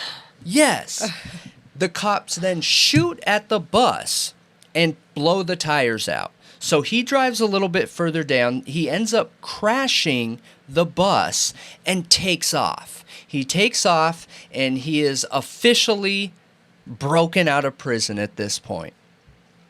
Wild, right? Yep, that is pretty wild. So, he was out for about a month, and law enforcement was hot on his tail. They had found multiple places that he had stayed at and confirmed that, they had evidence of him breaking into homes and eating food and taking supplies and all these things. He was out for about a month, okay? And then this unfortunate situation happened. And I gotta say, with the police here, I can't find any records of controlling anything around him. I can't find any records of police coming out and making statements. I can't find any records of police knocking door to door, reaching out to the public. One thing they did in Pennsylvania, they said multiple times, is they sent out reverse 911s, meaning every phone in that area got a reverse 911 with a pre-recorded message or text message saying, hey, this is what's going on, stay safe, take care of yourself, check in with your neighbors, check your things. Like a college town does, yes, where they send out an alert or an Amber Alert. Like, yes, everybody got this alert, like, yes, be safe because this fugitive is on the loose. Exactly. And in this situation, they didn't do that. They didn't do any of it. And Christina Randall even goes so far to say that one of the people, Banfield, made a statement saying she reached out to the law enforcement and begged them to come on the show to make a statement about this situation, and they would not. Whether they were doing that because they didn't want to alert him that they were on to him, I don't know. But June 2nd, 2022, he came upon a ranch owned by the Collins family in Centerville, Texas. Okay. This family was going out there to go hunting, hang out with Grandpa. It was one man, 66-year-old Mark Collins, 4 of his grandchildren, so 18-year-old Waylon Collins, 16-year-old Carson Collins, 11-year-old Hudson Collins, all brothers, and then their cousin, 11-year-old Bryson Collins. So you're talking 11, 11, 16, 18, and 66. The only reason they went out there is because they believed that they were safe, that that area was cleared. Police didn't communicate, and they believed that that area was cleared. So these guys go out there. It's not said whether Lopez was there first or the family was there first, but they encountered each other, okay? Oh, gosh. Lopez killed all of them. Oh, my gosh. The children, the man. The autopsy showed they died from a mixing of stabbings, beatings, and gunshots. Oh, my gosh. Yeah, horrible. Horrible. Like, actually horrible. All from a prison break that wasn't managed correctly, okay? Lopez then stole an AR-style rifle and their truck. So he was now driving around in a white Silverado. The police did get this information out pretty quick because the mom couldn't get a hold of the grandpa. They knew that there was an escaped convict somewhere, so she just had a feeling that she needed to reach out to police. She calls police. Police goes out there later that same day, finds the disaster here. Finds all of them, okay? So sad, man. It was just unneeded. It's not necessary if law enforcement is doing what they're supposed to. The controlled perimeter reverse 911s. Like, I feel like the more I look at Pennsylvania, the more I feel like, yeah, they did an okay job. Yeah. Any situation, there's this saying that no investigation is perfect and no crime is perfect. That's because human error happens. Are there going to be things that they could have done better in Pennsylvania? Yes. Did anybody die? No. Nobody died. No, nobody. Is a loss of multiple lives here. It's like an absurd amount of loss of life. Yeah, some people got super scared. Yeah. Yeah. But thank God nobody was hurt. Yeah. It's super tragic. It is. So alerts went out to search for the truck in Lopez, and that paid off because late on June 2nd, that same day, a deputy spotted the truck from a tip and confirmed via license plate. Officers tailed him until they got him to an open area in Jordanton, and they set a perimeter around him, laid spike strips, punctured all the tires, and Lopez kept driving. He was driving frantic again, hanging out, shooting at the cops. No one was hit from him, driving all over the road until finally he lost control. Hit a utility pole and fence. He exited the truck, stumbling, shooting at officers, where 4 officers got out of their vehicle, returned fire, and ended him. He just causes so much damage. So much chaos. Yes, like, it's so ridiculous. So again, what did police do wrong here? They should have been alerting authorities. There were kids outside playing because they felt like that area was safe. This family went to go hunting and hang out only because they felt like that area was safe. That wasn't their home. That was their hunting cabin. So it was a vacation home, basically. A vacation home. Yeah.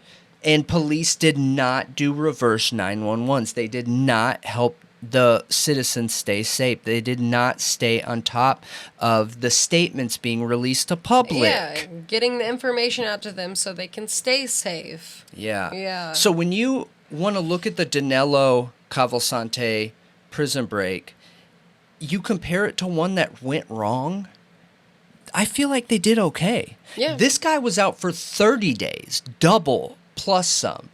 Took out 5 people, 4 of them children.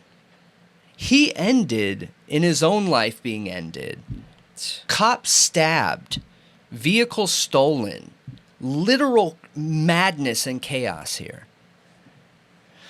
But as always, I want to know what you guys think here. I think it definitely shed a light, like, for me, because I did wonder throughout it, like, why are they not catching him? Yeah. Like, this seems so ridiculous. They have this little radius, and they can't figure out where he is. I We was have starting to drones, feel the same helicopters, dogs. Like, how many more resources do you need to, like, search this little area and say where he is? But it's probably just harder than it seems, I like, think to it the is. public, Yep. you know?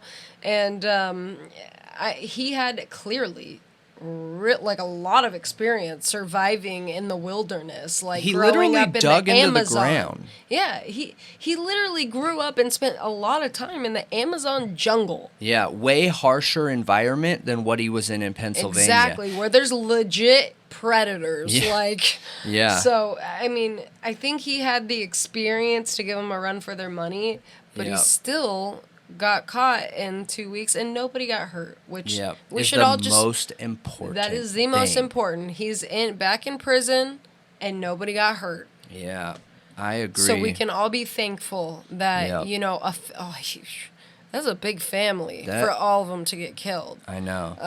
And that was all of her kids, too. All of them, dude. From this chaotic criminal that it just didn't need to happen. No. Did not need to happen. People have speculated, did the police help him? I don't know. I don't see enough evidence here for me to jump on that bus. It's a good question, but I just want to understand the evidence showing that they could have helped him. Because he ended up dying. Yeah. So right. they didn't help so much, but you know. I'm curious what you guys think, honestly, though. glad he did. Yeah. How much more would have happened? He literally was just like a tornado of death. I know. And Cavalcante, he was digging in the ground and then covering himself with brush and leaves. Like, 1, you know how uncomfortable that is? And 2, that's why we weren't able to pick him up. Right. So. Right. But, yeah, this is a prison escape gone wrong where police didn't do what they were supposed to. Very wrong. Like, tragically wrong. Tragic, horrible. So, just... we remember these 5 people that were ended that didn't need to. You know, I think if they would have done it different, because he had a whole month out before this happened, and they had a whole month to catch him. If they were cordoned off, doing reverse 911s, had the public looking and making sure they were safe themselves. Yeah. But yeah, I'm super curious what you guys think. Okay, so... we talked about 8 Passengers, right? The YouTube channel that Ruby Frank and her husband, Kevin, right? His name is Kevin, I'm not forgetting. Yes, Kevin. Ran and then closed because they were getting separated, and then she started connections with Jodi Hildebrandt. So, we have some updates, all right? Well, first of all, the 911 call.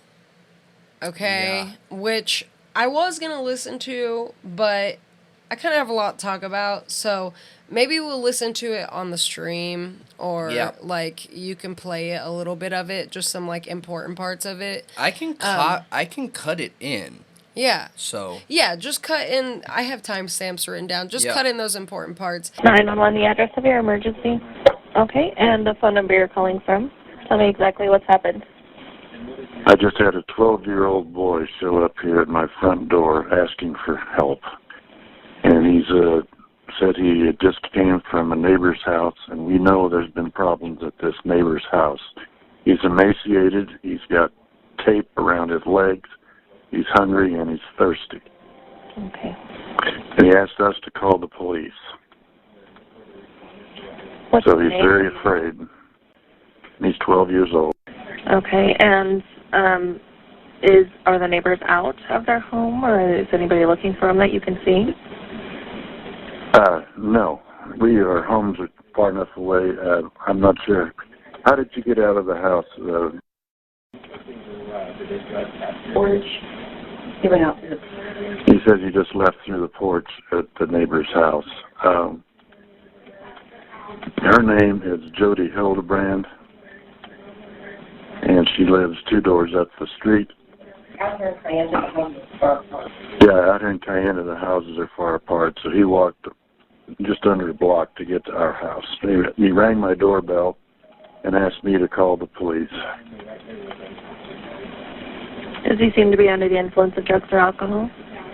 I don't think so, but he's very thirsty and... need an ambulance?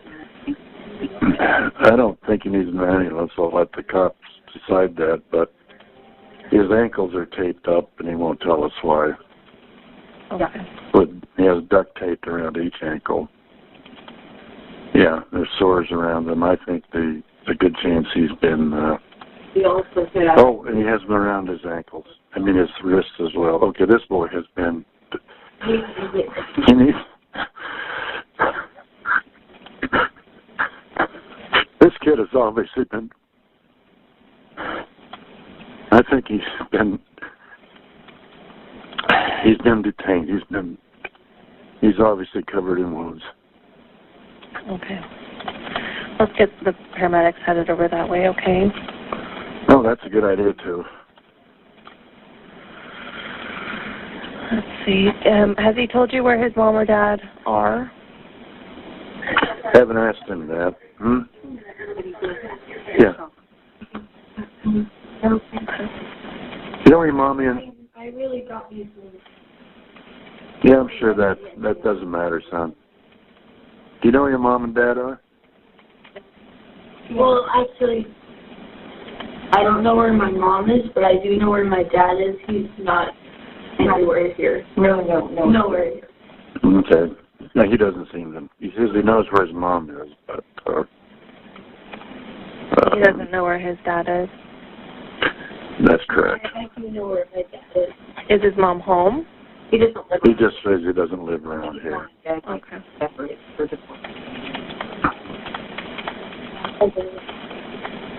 Is his mom we're getting... in the area? Is your mom around here? Have you seen her lately? No, He doesn't know where she is right now. Does he know his mom's name? What's your mom's name? Ruby Franke? Ruby Franke is his mom's name. Okay. How do you spell the last name?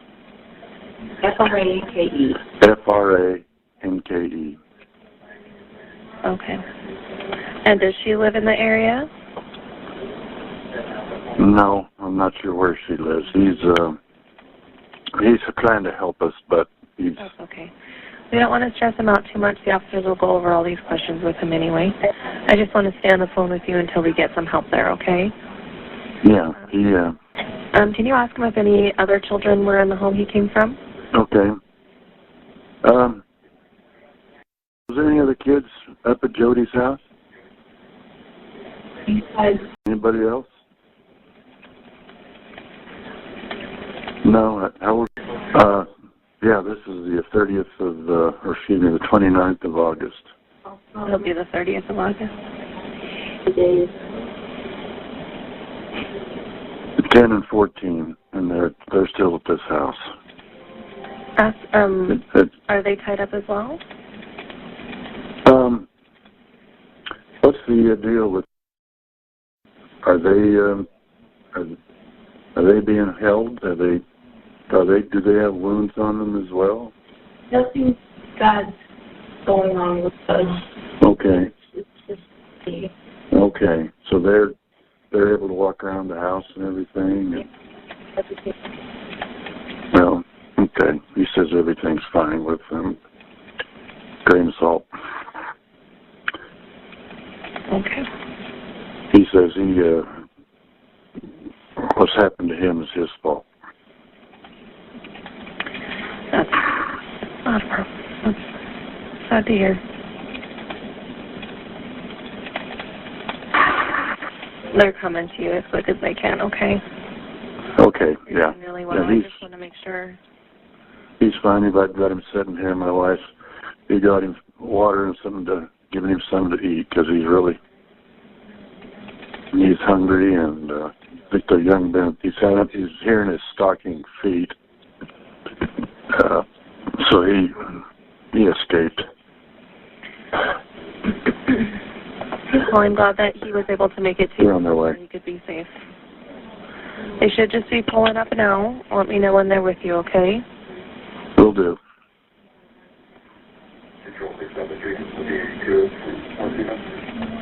I hear a car, but they're not coming on the driveway. Is Jodi up there right now? Yes. Okay. Jodi Hildebrandt is up there right now. Okay. So she may come looking for him here soon, but she's not going to, obviously. I think we need the cops here as soon as possible. I'm just asking where he is now. Yeah, she's a bad lady. We didn't realize how bad.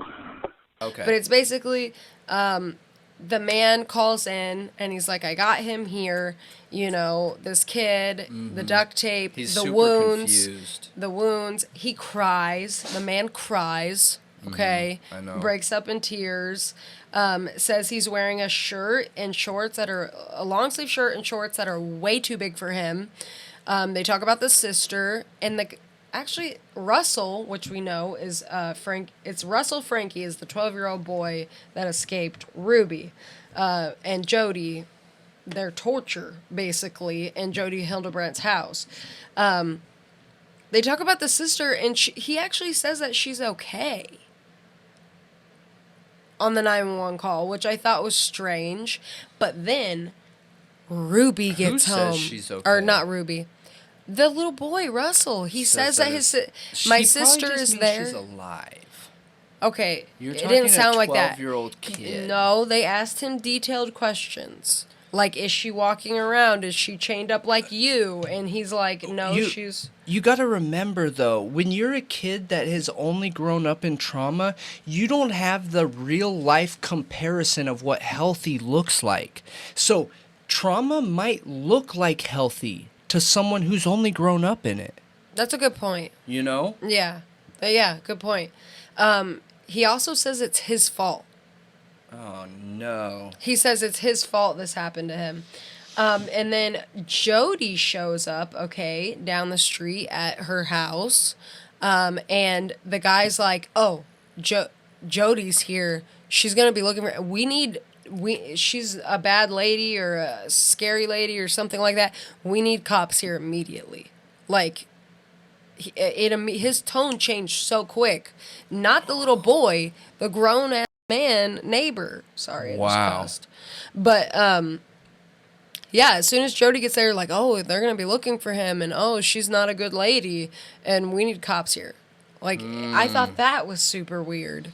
Like, I don't know if that's because he's seeing what happened to his little boy. He made a statement saying that she creeped him out. and that he's felt that way about her for a while. The neighbor? The neighbor, yep. Interesting. He made a statement to somebody. I saw some news coverage, so I don't have receipts on this, but go search. But I'm positive he made a statement where he said, yeah, you know, I've always had question marks, and I've always been creeped out by Jodi, and I knew of her profession, things like that, so I just kept my distance. Interesting. Yeah. So, I thought listening to the 911 call was interesting. Like, it provided some insight, and hearing that he blames himself is, like, really awful, which Horrible. Doesn't help what we're about to talk about. Yeah. Which is the fact that Jodi is blaming her kids for everything that happened to them, which is totally why he believes it's his fault. Yeah. I mean, so she had a court hearing recently, and she zoomed in, and she said she basically pinned it all on them, making claims that one of the kids began looking at pornography at age 3. Sorry, not possible. Yep. Not even possible unless there's some kind of assault happening to that child. Well, unless they're being forced to do that. A 3-year-old is not going to be able to grab a phone or a computer That's what I'm saying. And know what to type in. Like, Yeah. no That's an concept assault. no concept of spelling words to even be able to look that up. Like, that doesn't, what? It's not even possible. So she said also that her child has been essaying a younger sibling for years, adding that eventually the two of them began to abuse each other. She also claimed 2 children played a patting game with each other, but didn't go into further detail. She said that her child also confessed to essaying 20 people, including cousins and neighbors. She didn't provide any proof at all, of course not, just made these ridiculous claims to discredit and blame her own children for her abuse and Jodi's abuse. And the judge said that the kids need to be placed in homes with no other children. Which I think is a safe decision for now. Because if they have been essayed, and there's a chance that they could be doing it as well because they've been raised in that kind of environment. So they're going to split them up? They're splitting all the kids up. From what I know. Dude, I don't know if I agree with that. They just went through the most traumatic thing ever, and they've been raised in it. At least you can live in. Yeah, you're right. They have been raised. You're right. But it could be traumatic losing their mother and parent and guardian and being forced into a whole new life. So just to side with splitting them all up instead of giving them a resource to be able to have somebody they can trust and somebody they can bond, because you're expecting a group of family, regardless of what the dynamic was, to split them all up, and it's like putting them on a whole new planet with whole new everything. Why can't we just get a therapist, 1, 2, 3 therapists for 3 different opinions to talk and work with all of these children? Why are we taking Jodi's word for it on this situation? That's not okay either, in my opinion. You're talking about Ruby? Or Ruby, yeah. Yeah. Because that comment, like, even if that is true, I do not blame the children. It is 100% her fault. Absolutely. 100% her fault. It is. Even if that is true, they don't know how to have regular relationships with kids their own age, with adults, with anything, because they have a psychopath for a mother. I know. So... so frustrating. So, you know how we watched Jodi Hildebrandt's niece come out, okay? Mm-hmm. And talk about her, like, experience being under Jodi's care and going through Jodi's therapy and teachings and stuff like that. She was on Mormon Stories podcast, which is super good. Go check it out. But she also, I guess, so she didn't plan on ever talking to the mainstream media. Mm-hmm. But then this hearing happened, and she heard the allegations that Ruby was making against her kid, and she went to mainstream media and was like, I need to talk because this is exactly what Jodi did to me. Like, okay, she also, March 9th, 2010, the niece told the police about what Jodi was doing to her. In she 2010? In 2010. Wow. She was 17, and she went to the police and told them... Mega lawsuit right there. Jeez. Told them what was going on, that her aunt was being very mean and strict, forcing her to sleep outside in a sleeping bag. Dude. Outside the house. Like, literally outside. She even said in an interview that it was in the snow. What? Yes. Are there polar bears there? No. Oh. What? What? What? What did you just ask me? Polar bears in Idaho or Utah or wherever the heck these Mormon people are? Well, you said snow. What do you think, they're in Antarctica? Yeah. The Arctic? The North Pole. No. And they follow the snow. They migrate with the snow. No. So, she was only allowed to shower for 7 minutes at a time, and she was forced to wear duct tape on her mouth to limit her talking. Like to church. Yeah, to church, out in public. And that Jodi had these little spies and stuff that would report on what she was doing. She also said that Jodi accused her of being, like, masturbating just nonstop. Like, I'm telling you, Jodi is an undercover lesbian. lesbian. She is. And a freaky one. I believe that now. Me too. And I don't mean it. We are not saying it in like a derogatory way, you guys. We aren't saying, oh yeah, she's a lesbian like that. Like, based on the evidence we're seeing. A homosexual, yes. And in correlation to what we've seen in the past with people who have been forced to be closeted because of a belief system, because of parents, because of some kind of exterior source other than themselves, these are the type of behaviors that we see in reaction to that forced suppression of these things. And I agree, she is trying to take out sexual harm on everyone around her because she herself is sexually frustrated. She goes out and calls all these other women lesbians because she herself could be a lesbian or has these feelings. She also just has She has to bring everyone to her level so she can justify she's not a lesbian in her own head. Yeah, and she just has an obsession with accusing people of being, like, obsessed with sex. Yeah. And It's the niece, all sex the niece and said, gay. the niece said, I had no idea what that even meant. She's like, she told me I was watching porn all the time, masturbating all the time. She said, I didn't even know what that meant. I didn't know what that was. Like, I was that innocent that I had no idea what any of that was or how to do it or anything. Like, So no wild. exposure to it at all. So Hildebrandt also told her niece that she was going to be a cheap hooker one day. Oh my gosh. Yeah.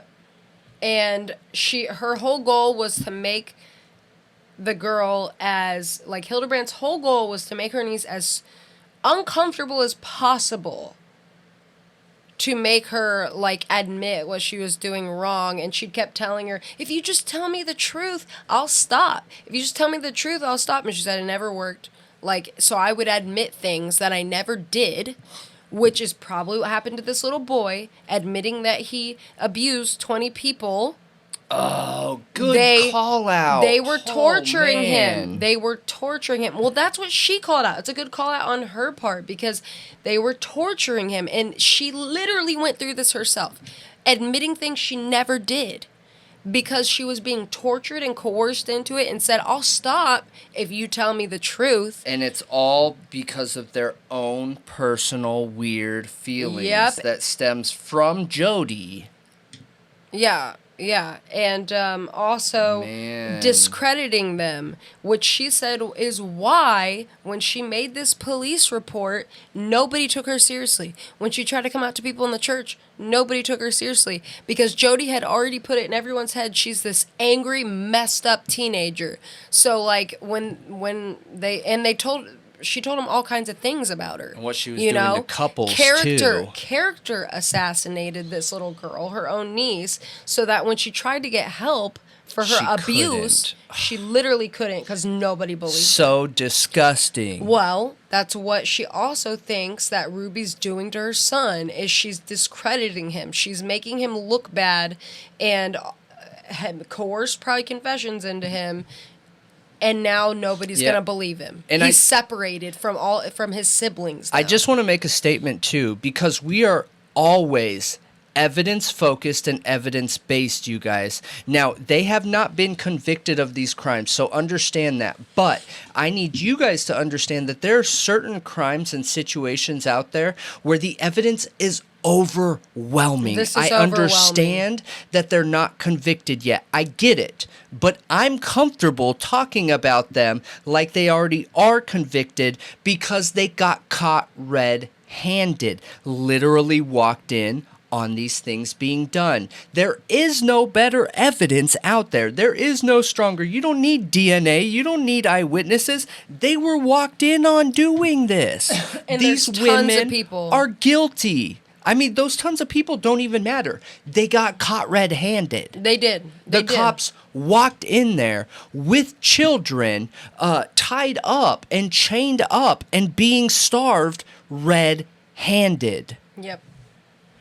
So just to be clear, because I always get nervous jumping on this bus where I'm like judging someone really harsh or just disgusted by the situation, because I am disgusted by it. But it's because they got caught red-handed. They're guilty. They are guilty, dude. Yeah, but shout out to Jodi Hildebrandt's niece. I actually don't know what her name is. It doesn't even... Jessie, you're right. It is Jessie. Oh, I think it's they, them pronouns. My bad. But shout out to you, Jessie, like, for coming forward. That's super brave, and I'm glad that you decided to go to mainstream media with it and call it out because of what these kids are going through right now. And, you know, being able to say this is what happened to me.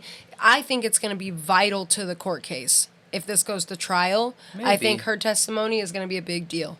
They got caught red-handed. So I don't think it matters. I don't think any of these eyewitness accounts matter. The only reason why I think those will matter is because if the law enforcement wants to go hard and make sure these women are put away for life, what they'll do is they'll use every situation where she manipulated a couple, causing some kind of negative outcome between a husband and a wife. They'll use each of those as a single charge, stack up like 20, 50, 60 charges so that she pleads down to something smaller that puts her away for her whole life. That's what I could see happening, and why those eyewitness accounts or firsthand accounts are important. But these ladies are going away for the rest of their life, pretty much. And if they ever get out, it'll be when they're super old. Yeah. So it's basically life. Is a good thing. And you guys, for our parents out there, what parent would get in trouble, walk into a court or whoever's holding you accountable, and throw your 12-year-old under the bus? What? Yeah. What? For your own actions. If, I don't believe any of it's true, but Me either. If it is true, shame on you for not bringing it up sooner, talking to experts, talking to the parents of the victims, figuring it out and saying, you know, I don't know what's going on. We're going to try to figure it on. Even letting law enforcement know love is holding people accountable, but not accountable where you're the judge, jury, and executioner like she's claiming she was for her kids. That's not what accountability looks like. Accountability looks like what is the socially acceptable punishments of that time. Well, see, I thought it was also interesting that they're making him out to be a predator because Jodi's obsessed with doing that too. Like Adam Steed, like putting him in an offender group when he was a victim. Yeah. That's ridiculous. And she beat it into him that he could possibly do something like that. Yeah. It's messed up. So, but I think he said that's kind of part of the culture in the Mormon religion, I think, a little bit. Like, a lot of people looked at him like that when he talked about being a victim, that, oh, should you be around kids? That's so ridiculous. He kind of mentioned that in his ridiculous, interview. man. But yeah, the lesbian thing, I think, is a big deal. I think that's a really important, like, underlying thing under the surface, because she's got a history of breaking up tons of marriages, just like Ruby Franke's and Kevin's marriages. But anyway, I want to move on to the sisters talking. So basically, there's two sisters that are also YouTubers, and they came out, separate videos, saying that Ruby completely cut them off. Okay, like, what does that mean? Like 3 years ago, she just cut them off completely. Okay. They didn't get to know anything about their nieces or nephews. Like, they didn't get to know anything. They just got cut off. Wow. They said that they don't like... They also were calling out Kevin. Like, Kevin was a part of this. Which, Kevin's lawyer is heavily... taking a step back and being like, Kevin was not a part of this. I mean, that's what he legally has to say. There's Yeah. no way to know without evidence. I stand right in the middle.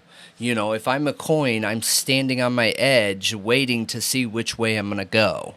Yeah. But we need evidence one way or the other, because that's just too close, in my opinion, to take a chance and put a child with him. Yeah. But I'm curious how you guys feel. Or Yeah. I know. I agree with you. They need to look into Kevin and see if he had any idea, because I don't know if I believe that he had no idea. So they basically said that they were a normal family. Everything was, like, good until Jodi came in the picture, and they started getting the family therapy. And just like I She's said turning on before, and that they think that the connections and all of that is complete indoctrination and bullcrap, that it's been ruining their lives for Ruby years. saying that? No, the sisters. Okay, the sisters. Got it. Well, you were just talking about the husband, so I wasn't sure if you were talking about Ruby and the husband, or, okay, the sisters. Got it. No, the sisters are calling out the husband. Got it. Like, he's a part of it. Like, he had a responsibility and he did not fulfill that. Which I can agree. I agreed.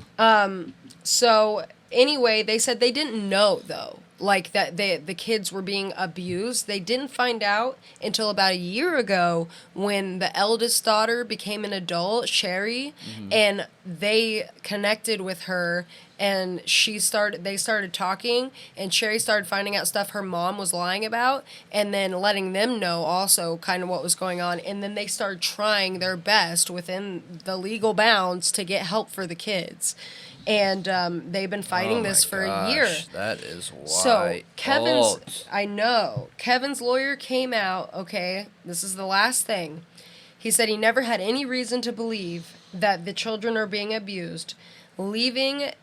So him and Ruby had been separated for 13 months, and he had no idea that she took the kids to Jodi's house. She was emotionally controlling him because she knew how much he valued their marriage and family. And it was his desire to get back with the family and to preserve the marriage. And so he was taking direction from her. She was basically saying, this is what you need to do, which kind of sounds like Jodi's MO, I gotta be honest. I agree. Like in the Adam Steed situation, that's pretty much what happened. She infiltrates the wife. And she infiltrates the wife and screws over the man because she despises him and thinks he's like a gross, horny monster. Yeah.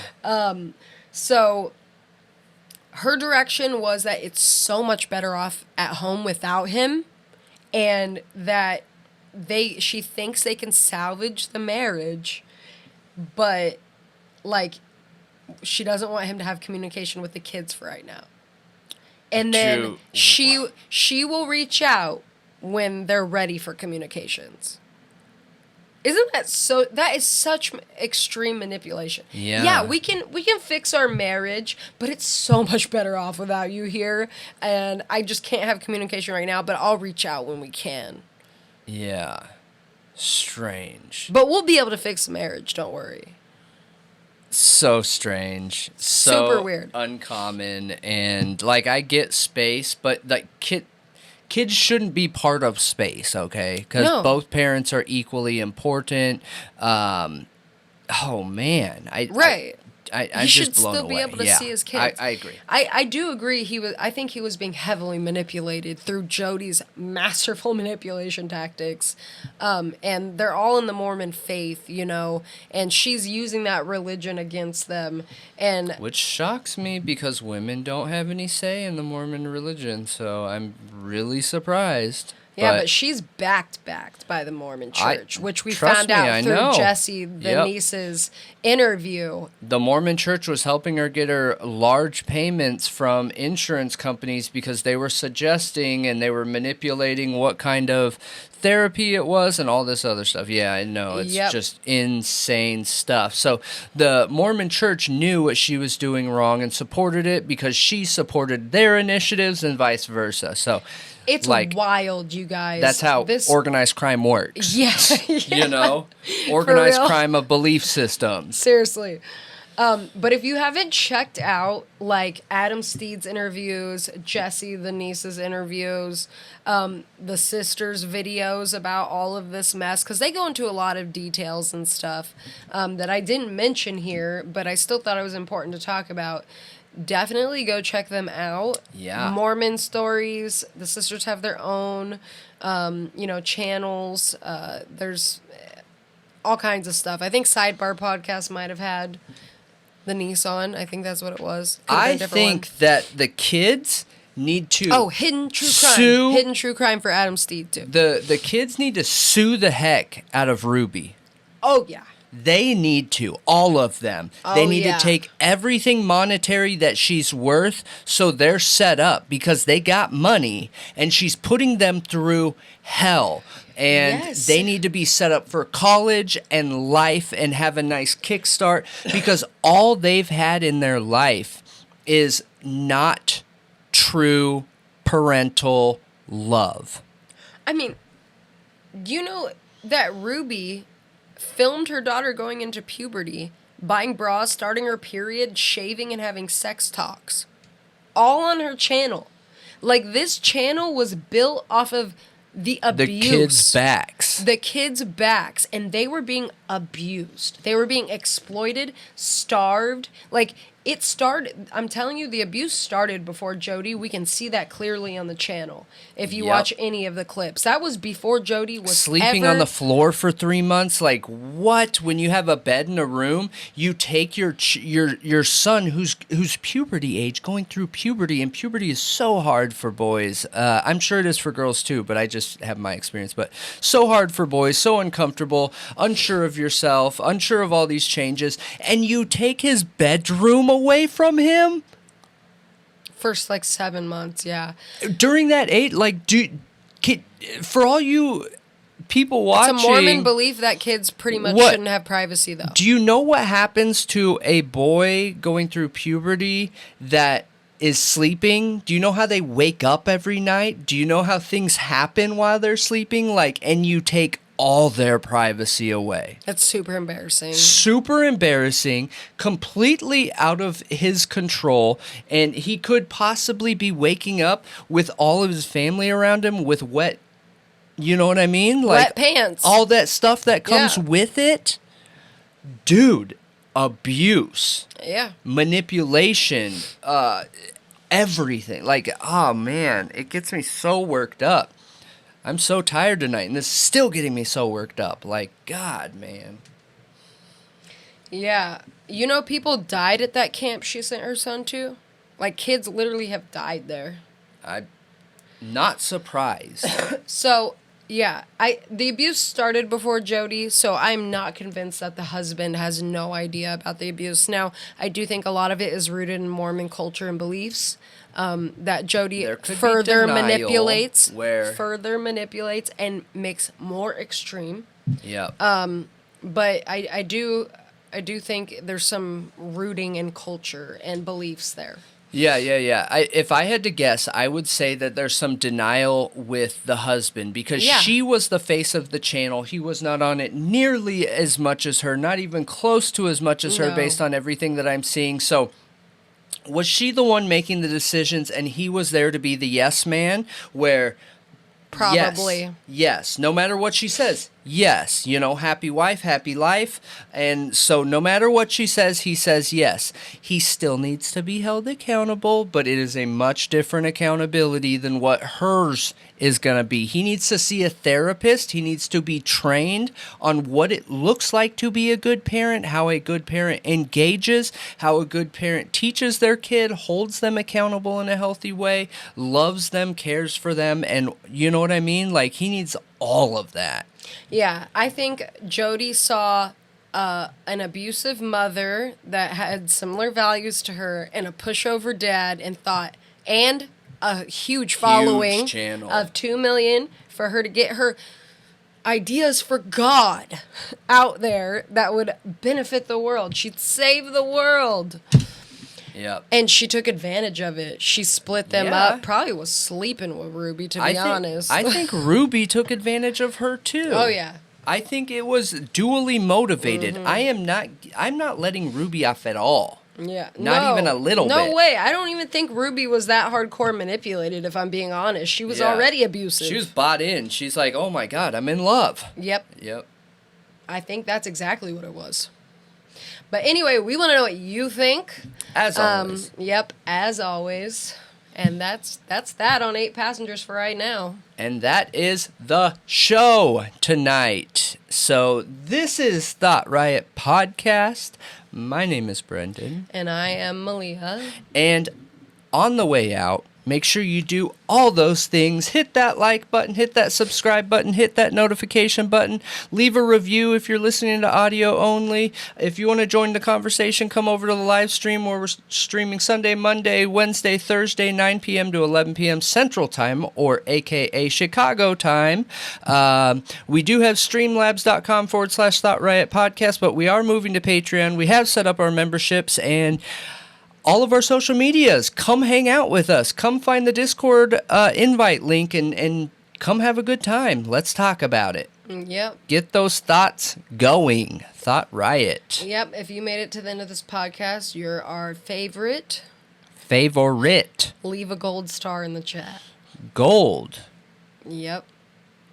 All right. And that's it. Thanks for, hanging Being out. Being here. Being awesome. Yes. And have a great life. Yes. And that. This is Thought Riot Podcast, and we will see you later. Signing off. Awkward bye.